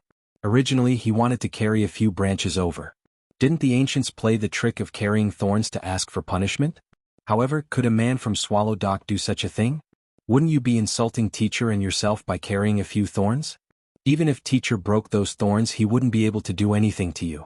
Instead, it would be a waste of his old strength. By doing such a thing, you would make teacher angry for no reason. Fang Yan hesitated again and again, and with Fang Yingying and Fang Haohan, the 2 inept military counselors, he finally decided to carry the sword and apologize. First, the sword looked imposing and murderous. At first glance, he looked like an iron-blooded man from Swallow Dock. Teacher Gong was happy at first glance, and it was easy for those young girls and pretty wives to size him up when he walked on the road, which could add points to his appearance. Second, the weight of the sword was heavier than the thorns, which showed Fang Yan's determination to sincerely admit his mistake. He didn't run away, wasn't afraid, and faced his mistakes bravely. If you want to kill me or cut me up, you can do whatever you want. The grandfather will take it. No, no, no, the grandson will take it. Fang Yan had already carried the sword. At the critical moment, Fang Yingying asked a question. What if Teacher Gong kills you in a rage? The third martial nephew of the Fang family was suddenly stunned. Yes, Teacher Gong suffered such a big loss, and Fang Yan's behavior was obviously different from Teacher Gong's usual ideas. Teacher Gong would draw his sword and kill Fang Yan or cut Fang Yan in a rage. What should he do? This problem had to be carefully considered. In the end, under Fang Yingying's initiative proposal and Fang Haohen's strong request, Fang Yan had to reluctantly accept this dishonorable decision and use the sword prop they usually used in the game. There was a mechanism in that sword, and it would break into two pieces with a little force. In the past, when Fang Yan and the others were playing with their friends, they often used this kind of prop sword to attack each other in order to express their high kung fu and the depth of their inner force. As the two of them were competing with their internal energy, the sword in the friend's hand suddenly broke into two pieces. One piece fell to the ground, while the other pierced the opponent's abdomen. Before the victim died, he said in horror, "You've actually learned sword-breaking technique?" Fang Yan's face was burning as if he had been slapped in the face dozens of times. The current situation was not very good to look at. Fang Yan quickly got up from the ground and explained, "Mister, please don't be angry. I was just joking with you. You've been living in this deserted village for a long time, and there's not much entertainment. You must be bored. I'm just here to relieve Sir's boredom. Make Mr. laugh." The old skin on Mr.'s face twitched. His gray eyes stared at Fang Yan with an expression that said, "Did you see me smile?" Fang Yan looked around the room and pulled out a dusty iron sword from the corner of the wall. He said, "Come, I'll find a new sword. If you want to kill me or cut me up, you can do whatever you want. As long as you are my mister for a day, you will always be my mister. To be able to die under Mister's sword, I have no regrets. Forget it, forget it." Mister waved his hand and looked seriously at Fang Yan. He said, "Fang Yan, I understand your intentions. I have my own way of thinking, but you've ultimately chosen the path you want to walk. As I said earlier, there's no right or wrong. There's only suitability. Whether it's suitable or not, we can only find out as we go on. You've already led Swallow Dock to take a step forward, so Swallow Dock can no longer retreat. Others won't allow us to retreat either, so we can only move forward. Since you've led Swallow Dock to take the first step, then lead Swallow Dock to continue moving forward. You are duty-bound to fulfill this mission. Mister, I'm not suitable, right? I feel that I'm too careless and have a glib tongue. I can't handle too much pressure and I want to turn and run at the first sign of danger. Why don't you choose someone else? I feel that Bai Xiu is not bad. He's mature and steady, broad-minded, and has outstanding abilities. Most importantly, the men and women of Swallow Dock, old and weak, all admire him and give him a thumbs up whenever he's mentioned. Bai Xiu is much more suitable than me." Mr. stared at Fang Yan with a sharp gaze and said, "Fang Yan, put away your cunning thoughts. Do you think I'll think you're useless just because you've provoked me with a lousy sword? Your personality is exactly the same as your grandfather Fang Huwei in the past. Temper, no courage. Ability, less responsibility. Your grandfather has been wronged all his life, and the second half of his life has been sullen. Can't you, as his grandson, fight for him?" Fang Yan held the dusty iron sword in his hand and sighed softly. "Mister, the responsibility is great. I'm afraid I can't bear it. As long as you do your best, who will blame you when the time comes?" Mister said heroically and domineeringly. "If anyone is dissatisfied, tell him to come and talk to me. See if I don't use the iron sword to break his head. See if I don't use the iron sword to break his head." Only Mister could say this. No one else dared to say it, nor did they have the right to say it. Mister was Mister Swallow Dock's Mister. Mister patted Fang Yan's shoulder and said, "Go. You're not alone. Swallow Dock will always be your strong shield. As long as I'm alive, I'll support you as well." Fang Yan was silent and bowed deeply to Mister. He turned around and left, solemn and stirring. From this day on, from this moment on, he would shoulder another responsibility. It was a responsibility that could not be seen or touched, but was so heavy that it made others breathless. "This kid." Mister smiled and shook his head. "Mister." Bai Xiu appeared in front of Mister. He had black hair, a white robe, and was barefooted. At first glance he looked like a lonely ghost or a lunatic. However, his black hair was too natural and soft, and his white robe was too plain and clean. His entire person looked gentle and refined, and it was easy to give people a good impression. "I was almost tricked by this hairy monkey again," Mr. said proudly. "When dealing with this kid, your head has to turn a few times. It's never wrong to think about everything more than a few times." He was able to kneel in the snow for so long without a word of complaint, but he couldn't bear this little punishment. Did he need to bring out a broken sword to embarrass himself? He just wanted to make me angry so that I would push him aside and choose someone else to bear this responsibility. This lazy guy, I won't let him have his way. See, Monkey Son still couldn't escape the palm of Buddha Tathagata's hand. Mr.'s wisdom is as vast as the sea. This little trick of his naturally has nowhere to hide, Baishio said respectfully. What wisdom is as vast as the sea? Mr. waved his hand and said with a humble expression. The longer one lived, the more reverence one had for things like life. I've only lived a few more years than you guys, seen a little more and heard a little more, that's all. Mr. Fang Yen took your Qingyun sword, Baishio said. Mr. was stunned and asked, when? When he bowed to you with a face full of affection, Baishio said. Mister, do you want to get it back? Baishio asked. Forget it, Mr. said with a wave of his hand. Good wind send me to Qingyun. This Qingyun sword has accompanied me for decades and has never been unsheathed. I'll give it to him and send him straight to Qingyun. Baishio smiled and said, Mister, you really like Fang Yen. He took advantage of you and made you speechless. How can I not like such a kid? Smart people do have an advantage in this world. Yes, Baishio said with a nod. He took the cold bowl from Mister's hand and heated it with boiling water. He then poured a bowl of hot water and put it in Mister's hand, saying, Drink less tea and drink more water. You've just handed such an important responsibility to Fang Yen. Don't you want to live a few more years and see how far he can take Swallow Dock? Mister patted the back of Baishio's hand and said, This kid is smart, but smart people go to extremes too easily. If Swallow Dock is in danger, you must stop him. Mister, I understand. Baishio nodded solemnly. Swallow Dock is Fang Yan's Swallow Dock, and it is also my Swallow Dock. Mister smiled and said, My spirit is tired after fighting with that kid in a battle of wits and courage. You go, I'll lie down and rest for a while. Baishio didn't leave immediately. Instead, he helped light the pile of firewood, helped Mister lie down on the chair, and covered him with a mattress before closing the wooden door and leaving. Creak! The wooden door closed and the man lying on the chair opened his eyes. In the light of the fire, his pupils shone with a multicolored luster. His eyes were deep and distant, like the endless snowy plains outside the thatched cottage, and like the starry sky that covered the entire earth. This was an old man with wisdom and experience. These young people, he looked at the fire in front of him and said softly, I hope this is Swallow Dock's good fortune. Fang Yen held the green cloud sword and walked back like a thief who had gotten his hands on him. However, at the edge of the pond in front of his house, he ran into a black-clothed woman who was throwing a snowball into the pond. The woman grabbed a handful of snow from the snow under her feet and squeezed it. A smooth little ball appeared in her palm. She threw the little ball toward the pond's icy surface. The little ball slid forward on the ice. This was a little game that Fang Yen had taught her. Swallow Dock wasn't a bustling place. It didn't have bars or karaoke, but the children naturally had their own ways of picking up girls that weren't inferior to the methods of the children in the city. Fang Yen looked at her back for a while and felt that it was best not to have any contact with her. Holding his sword, he prepared to sneak past her without making a sound. Are you pretending not to know me or pretending not to see me? The woman suddenly turned around and looked at the escaping Fang Yen with a smile.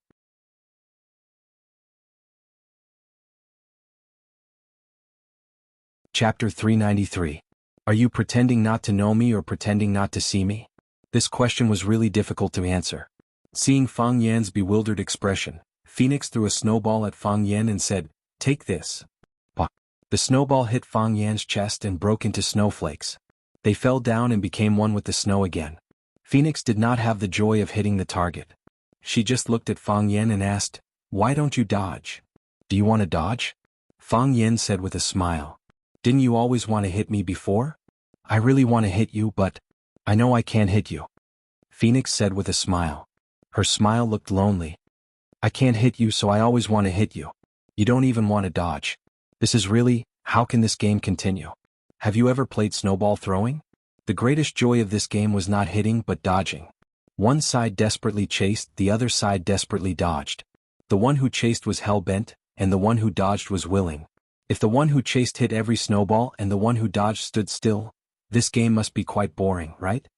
I'm sorry, Fang Yan said. He could feel Phoenix's emotions. He knew that she was very unhappy. He shouldn't have said sorry, or rather he shouldn't have said sorry. But he didn't know what was going on, but he said it so naturally. It was as if he had really done something wrong to Phoenix. Perhaps such a farewell was really hurtful? Fang Yan, you've changed. Phoenix's hands were in the pockets of her trench coat. She was clearly not in the mood to continue playing with snowballs. Her figure was tall and graceful. Her slightly curly hair was blown by the cool wind and slapped on her face, giving her a poignant charm. Fang Yan looked into Phoenix's eyes and nodded very seriously. He said, "A lot of things have changed." "Yes. A lot of things have changed and a lot of people have changed," Phoenix said softly. "In the past you took things as they came. Apart from the advancement of your cultivation, you didn't care about anything else." Fang Yan smiled and said, "I still care about some other things, but you don't care about those things." "How do you know I don't care? Have you ever cared?"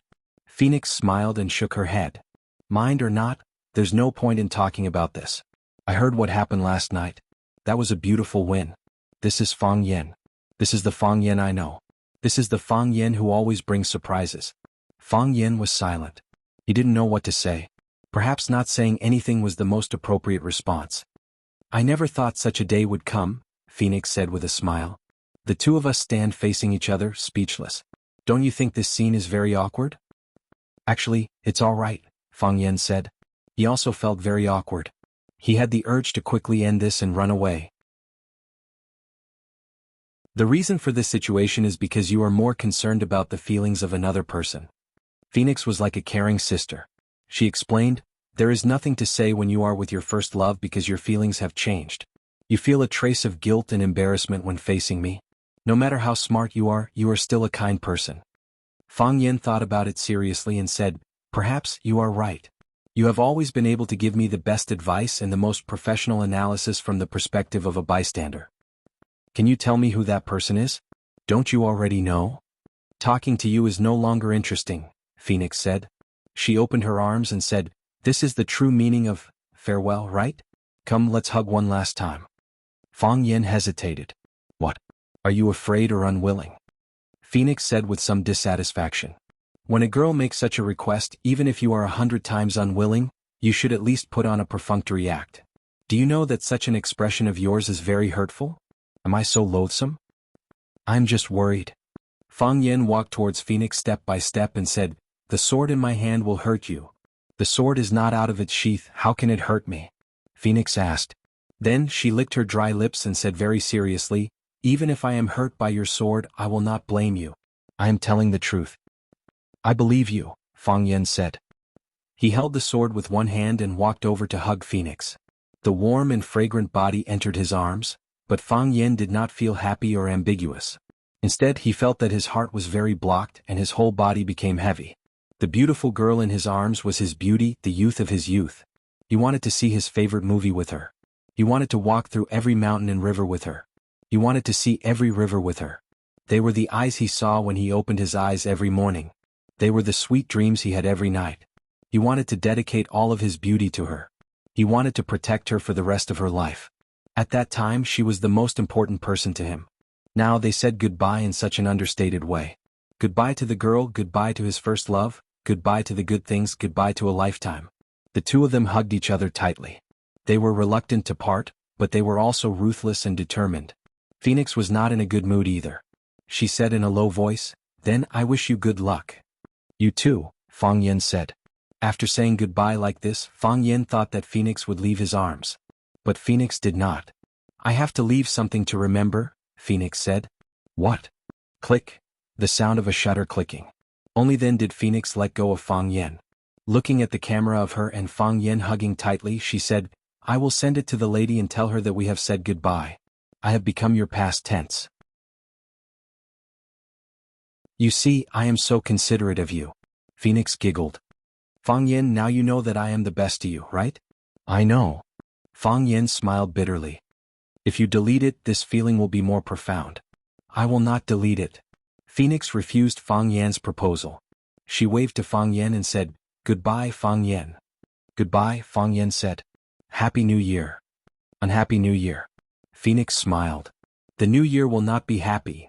Phoenix waved her hand at Fang Yan. Placing both her hands into the pockets of her coat, she gracefully walked into the snowstorm. Her figure was quickly swallowed up by the snowstorm, becoming an indistinct dot. "Goodbye." Fang Yan waved and said softly. Whether happy or not, the new year arrived as scheduled.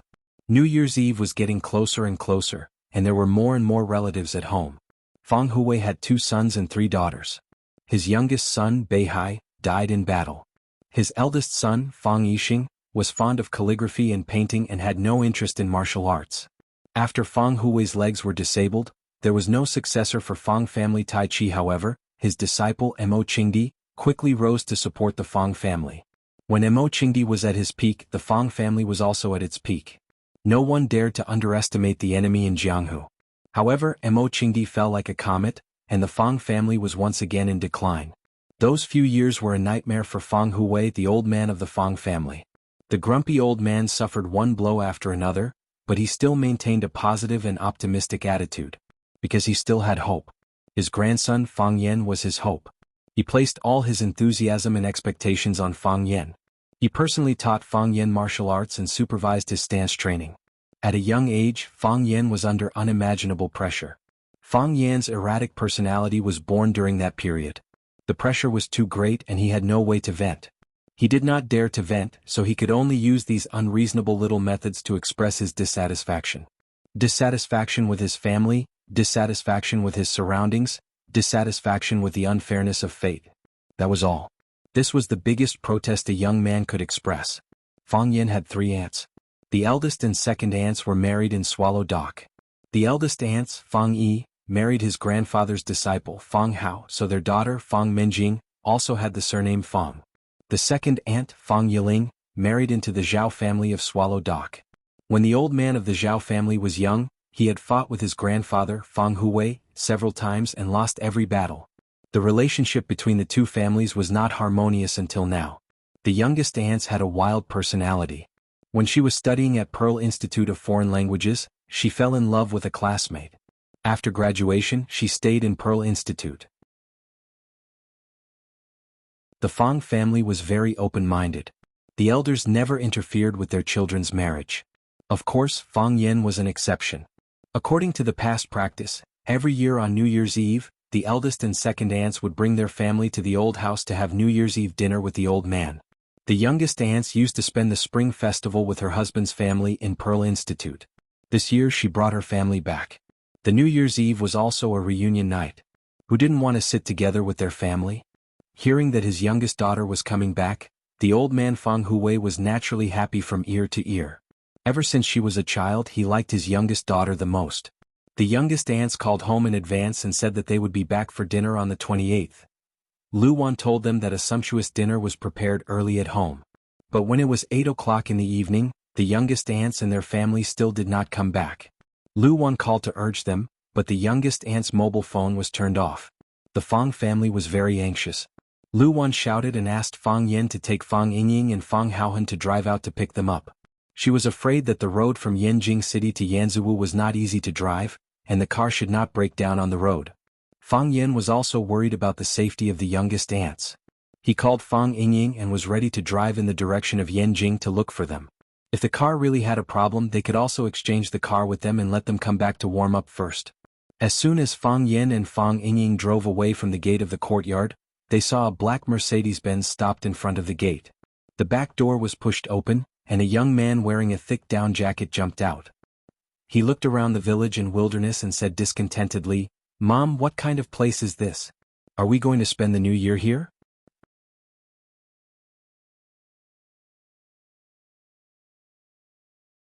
Chapter 394.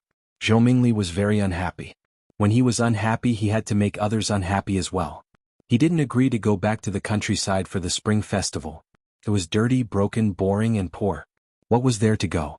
If he had a little bit of expectation for the village life before, after listening to the complaints of his classmates who had experienced living in the countryside, That little bit of expectation disappeared without a trace. It turned into deep contempt and disgust. Did you know? They wash their clothes and vegetables in a small ditch at the door. They wash the vegetables downstream and there are children peeing in the water above. I don't even dare to touch the vegetables on the plate when I eat. Whenever I see the vegetables, I think of those children peeing in the water. Their toilets are all outside the courtyard. There are no doors. When you are enjoying yourself, suddenly someone barges in. Once I was so scared that I almost fell into the Kong bed. Yes, you didn't hear wrong. Their toilets are big Kong beds. The feces inside are piled up together to ferment. There are also maggots that crawl on your shoes. What's wrong with that? The meat they eat may have maggots. They are reluctant to throw away the meat with maggots. They wash the maggots off and then continue to eat. So disgusting. Zhou Mingli didn't want to eat vegetables that were washed with the river water that the children peed on. He didn't want to use the toilet where maggots might crawl on his shoes. He felt disgusted when he thought of the meat with maggots on it. He didn't want to come and neither did his father. However, his mother, Fang Yijing, insisted that she must go back to her hometown for the Spring Festival this year. She hadn't spent the Spring Festival in her hometown for many years. His father couldn't hold on any longer and agreed to his mother's request. It was hard for him to survive alone, so he had to come back. He felt that since his mother's hometown was next to Yanjing City, how poor could it be? However, the bumpy road, the car skidded a few times and almost fell into the ditch. He was filled with fear and disgust for the place he was going to. When he arrived at his destination and saw that he was actually in a primitive village, he felt that the urine-soaked vegetables and maggots in the toilet were waving in front of him. He couldn't suppress the anger in his heart anymore. He didn't dare to vent his anger on his parents, but he dared to say a few undignified words in front of his poor relatives. They could only listen to him sullenly, and then apologize to him, saying that the conditions were not good, and that he should forgive them. Wasn't this the style and behavior of a farmer? At least that was what Zhou Mingli thought. It was said that children's words carried no harm, but this brat's words caused the hearts of the smiling relatives to turn cold. A son does not despise his mother for being ugly, and a son does not despise his family for being poor. Swallow Dock could be considered as half of Zhou Mingli's hometown. Being belittled and scolded like this made people feel very uncomfortable. Besides, the people of Swallow Dock were naturally proud. They were suspicious and looked down on everything in the outside world. When the proud people of Swallow's Dock heard Zhou Mingli describe Swallow's Dock as a place where even birds don't shit, some people's faces turned ugly. Lu Wan and First Aunt Fang Yixin stood at the front of the crowd to welcome them. Hearing Zhou Mingli's words, they could not help but stop. When the two of them stopped, the others naturally stopped as well. When the atmosphere was awkward, Fang Yijing walked out from the other side of the car and shouted, "Zhou Mingli, what are you talking about? This was Swallow Dock, mother's home. I was born and raised here. I think it's pretty good. What are you dissatisfied with?" Zhou Mingli twitched his mouth. Obviously, he did not agree with his mother's point of view. He just did not want to argue with her. The door of the front passenger seat was pushed open. Fang Yijing's husband, Zhou Fan, opened the door and got off. He glanced at his son and said to his wife, "Forget it. The kid was just joking.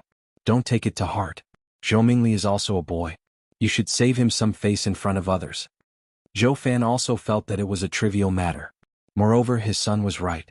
Swallow's Dock was a place where even birds don't shit. It was his third or fourth time coming here, but he still could not remember the way. Later, when his wife came back, he used the excuse that he was busy with work to refuse. He really did not want to come to this place. Fang Yijing was angry, but she could not argue with her husband and son in front of her brother and sister-in-law. Their views were deeply rooted. She could not change them in a short time. Zhou Fan stood there and looked at everyone arrogantly. He smiled and said, "Sister-in-law, sorry we came back late." Lu Wan had calmed down. She said, "It's okay. It's good that you are back. Everyone is waiting for you to eat." She turned to look at Zhou Mingli and said, "Is this Zhou Mingli? I hugged him when he was born and I went to drink when he was 1 year old. How did he become so big in the blink of an eye?" "Sister-in-law." Fang Yijing walked over and held Lu Wan's hand. She said, "I'm sorry. Everyone must be anxious, right?" After getting off the plane, Zhou Fan said that since he was in Yanjing, he wanted to visit the leaders. After all, it would be more respectful to visit them before the new year. "My phone ran out of battery again, so I couldn't contact you." "It's okay." Lu Wan smiled and said, "It's good that you are back safely. We were worried that something happened to you on the way, so we were going to ask Fang Yan to drive to find you." Fang Yen parked the car and walked over. He greeted his sister-in-law and said, "Sister-in-law, long time no see." Fang Yen. Sister-in-law hugged Fang Yen and said, "Your mother just said that Zhou Mingli grew fast. Don't you grow faster? You can get married now, right? Do you have a girlfriend? If you do, you must bring her home for the new year. I will help you." Fang Yen was the only child of the Fang family, so he was very loved by his 3 aunts. Fang Yen had a good relationship with his sister-in-law. His sister-in-law hadn't come back for several years, and he hadn't seen her for a long time. His heart was full of joy.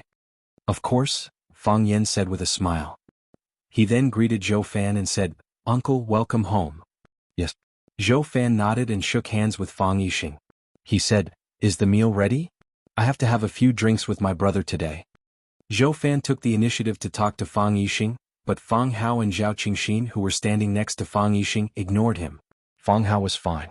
He was a poor child and was adopted as a disciple by old Master Fang. Later, he fell in love with his master's eldest daughter, Fang Yixin, and married into the Fang family.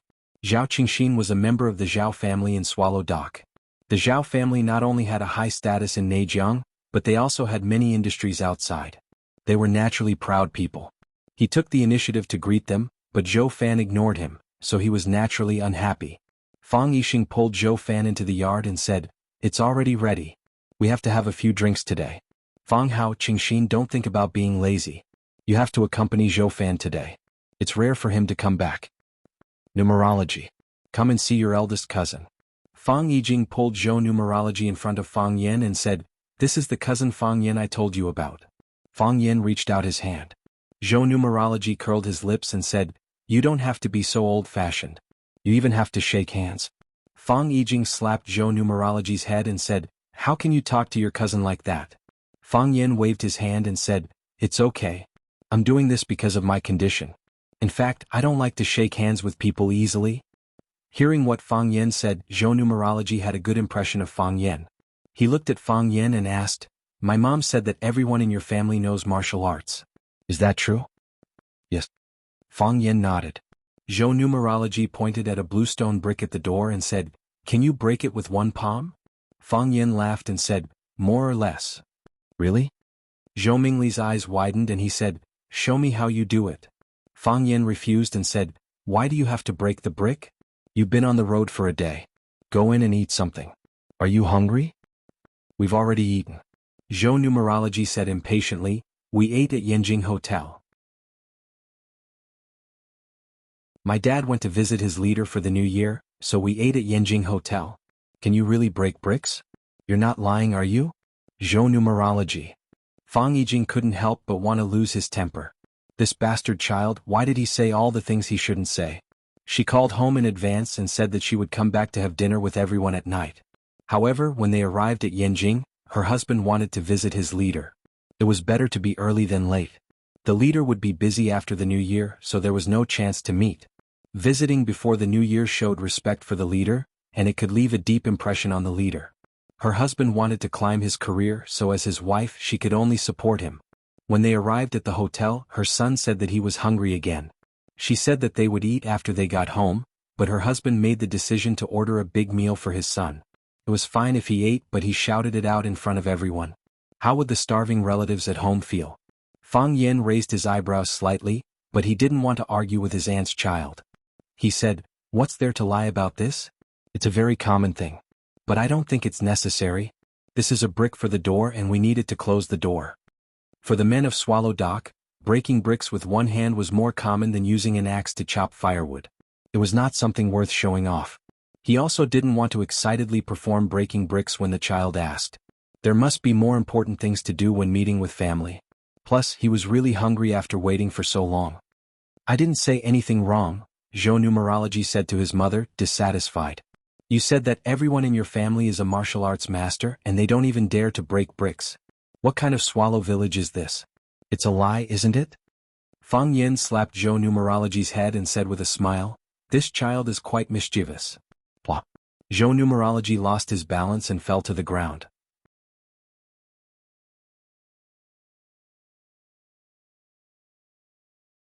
Chapter 395. Zhou Mingli was born in a family of officials. His grandfather was an official in the Pearl Bank system, and his father also held an important position in the banking system. Because they dealt with money all day long, their family was naturally not short of money. And because he was the eldest son of the Zhou family, he was very spoiled. Usually he could get whatever he wanted, even if he wanted the moon in the sky. That was impossible. He had never suffered any setbacks or hardships. This also developed his arrogant and violent character, and he would lose his temper if he was slightly dissatisfied. Because he didn't want to come to Swallow Dock for the spring festival, his mother forced him to come. He didn't dare to vent his anger on his mother, but he wouldn't be stingy to pour it on the villagers of Swallow Dock. If you didn't live here, how could we come to such a place where even birds don't shit? After seeing the luxurious life in Yanjing City, he didn't want to leave. However, his parents insisted on leaving, and he couldn't spend the spring festival alone. The road was blocked by snow and the wind was howling. The driver assigned by his father's leader almost drove the car into the ditch without any guardrail signs on both sides of the road several times. The driver gossiped a few times, which made the Zhou family feel quite disgraced. Having such poor relatives was indeed not something to be proud of. At least Zhou Fan could hide this unhappiness in his heart, but Zhou Mingli didn't care and showed it on his face. After arriving at Swallow Dock, seeing the scattered houses on the snowy plain, he felt like banging his head against the wall. This place in the middle of nowhere, except for the village, was surrounded by wilderness and lonely mountains. This was the destination where they had to stay for a few days and spend their precious winter vacation time? Zhou Mingli had the urge to turn around and run. His mother told him countless times that their village was a very amazing place, and that everyone in the village had powerful martial arts. Zhou Mingli was skeptical about this sentence. How powerful could they be? Breaking a brick with one punch? Breaking 2 planks with one kick? However, this was the era of technology. So what if you had martial arts? Before you could rush in front of others, you would be killed by them with one shot. Every clown in the acrobatic troupe had unique skills, but didn't they also have to jump around in the air and rely on other people's tips for a living? Even so, this was still a reason for Zhou Mingli to have a little expectation for this village. Perhaps he could always find something new to boast to his friends when he returned. Therefore, after seeing Fang Yan, he wanted to verify his mother's words and his own thoughts. He pointed at the brick and asked Fang Yan to split it open. Didn't the villagers have a desire to show off in front of the city people? If he asked them to do what they were most proud of, they must be eager to show off, right? He did not expect that his eldest cousin, Fang Yan, would actually reject him. Not only did Fang Yan not give him face, but it also made him feel that the only highlight of this trip to the countryside had disappeared. There was no splitting brick at all, it was their lies. He became violent again, wishing that he could jump up and give Fang Yan a good beating. Although he didn't make a move, his tone was already impolite. The person he was facing was Fang Yan, and the person he was insulting was Swallow Dock.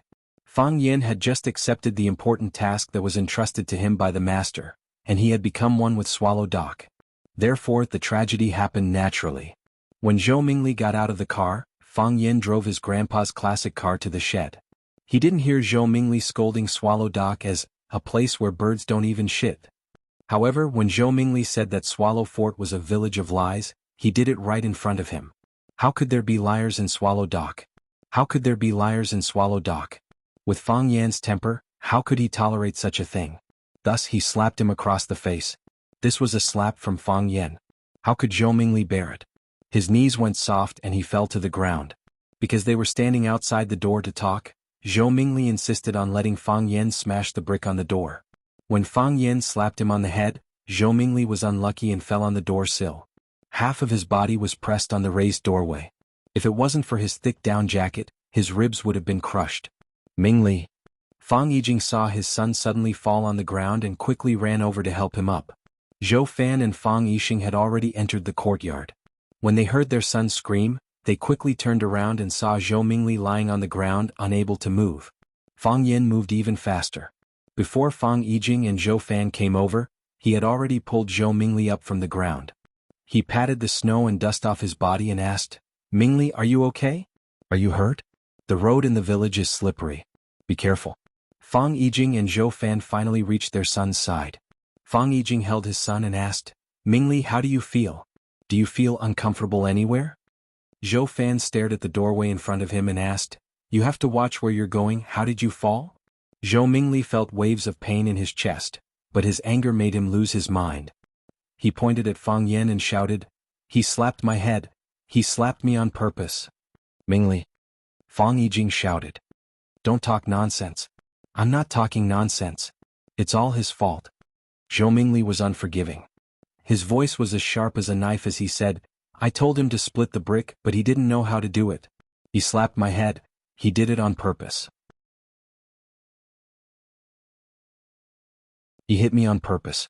Zhou Fan looked at Fang Yan and asked, Fang Yan this? Fang Yan smiled bitterly and said, I did slap Mingli's head.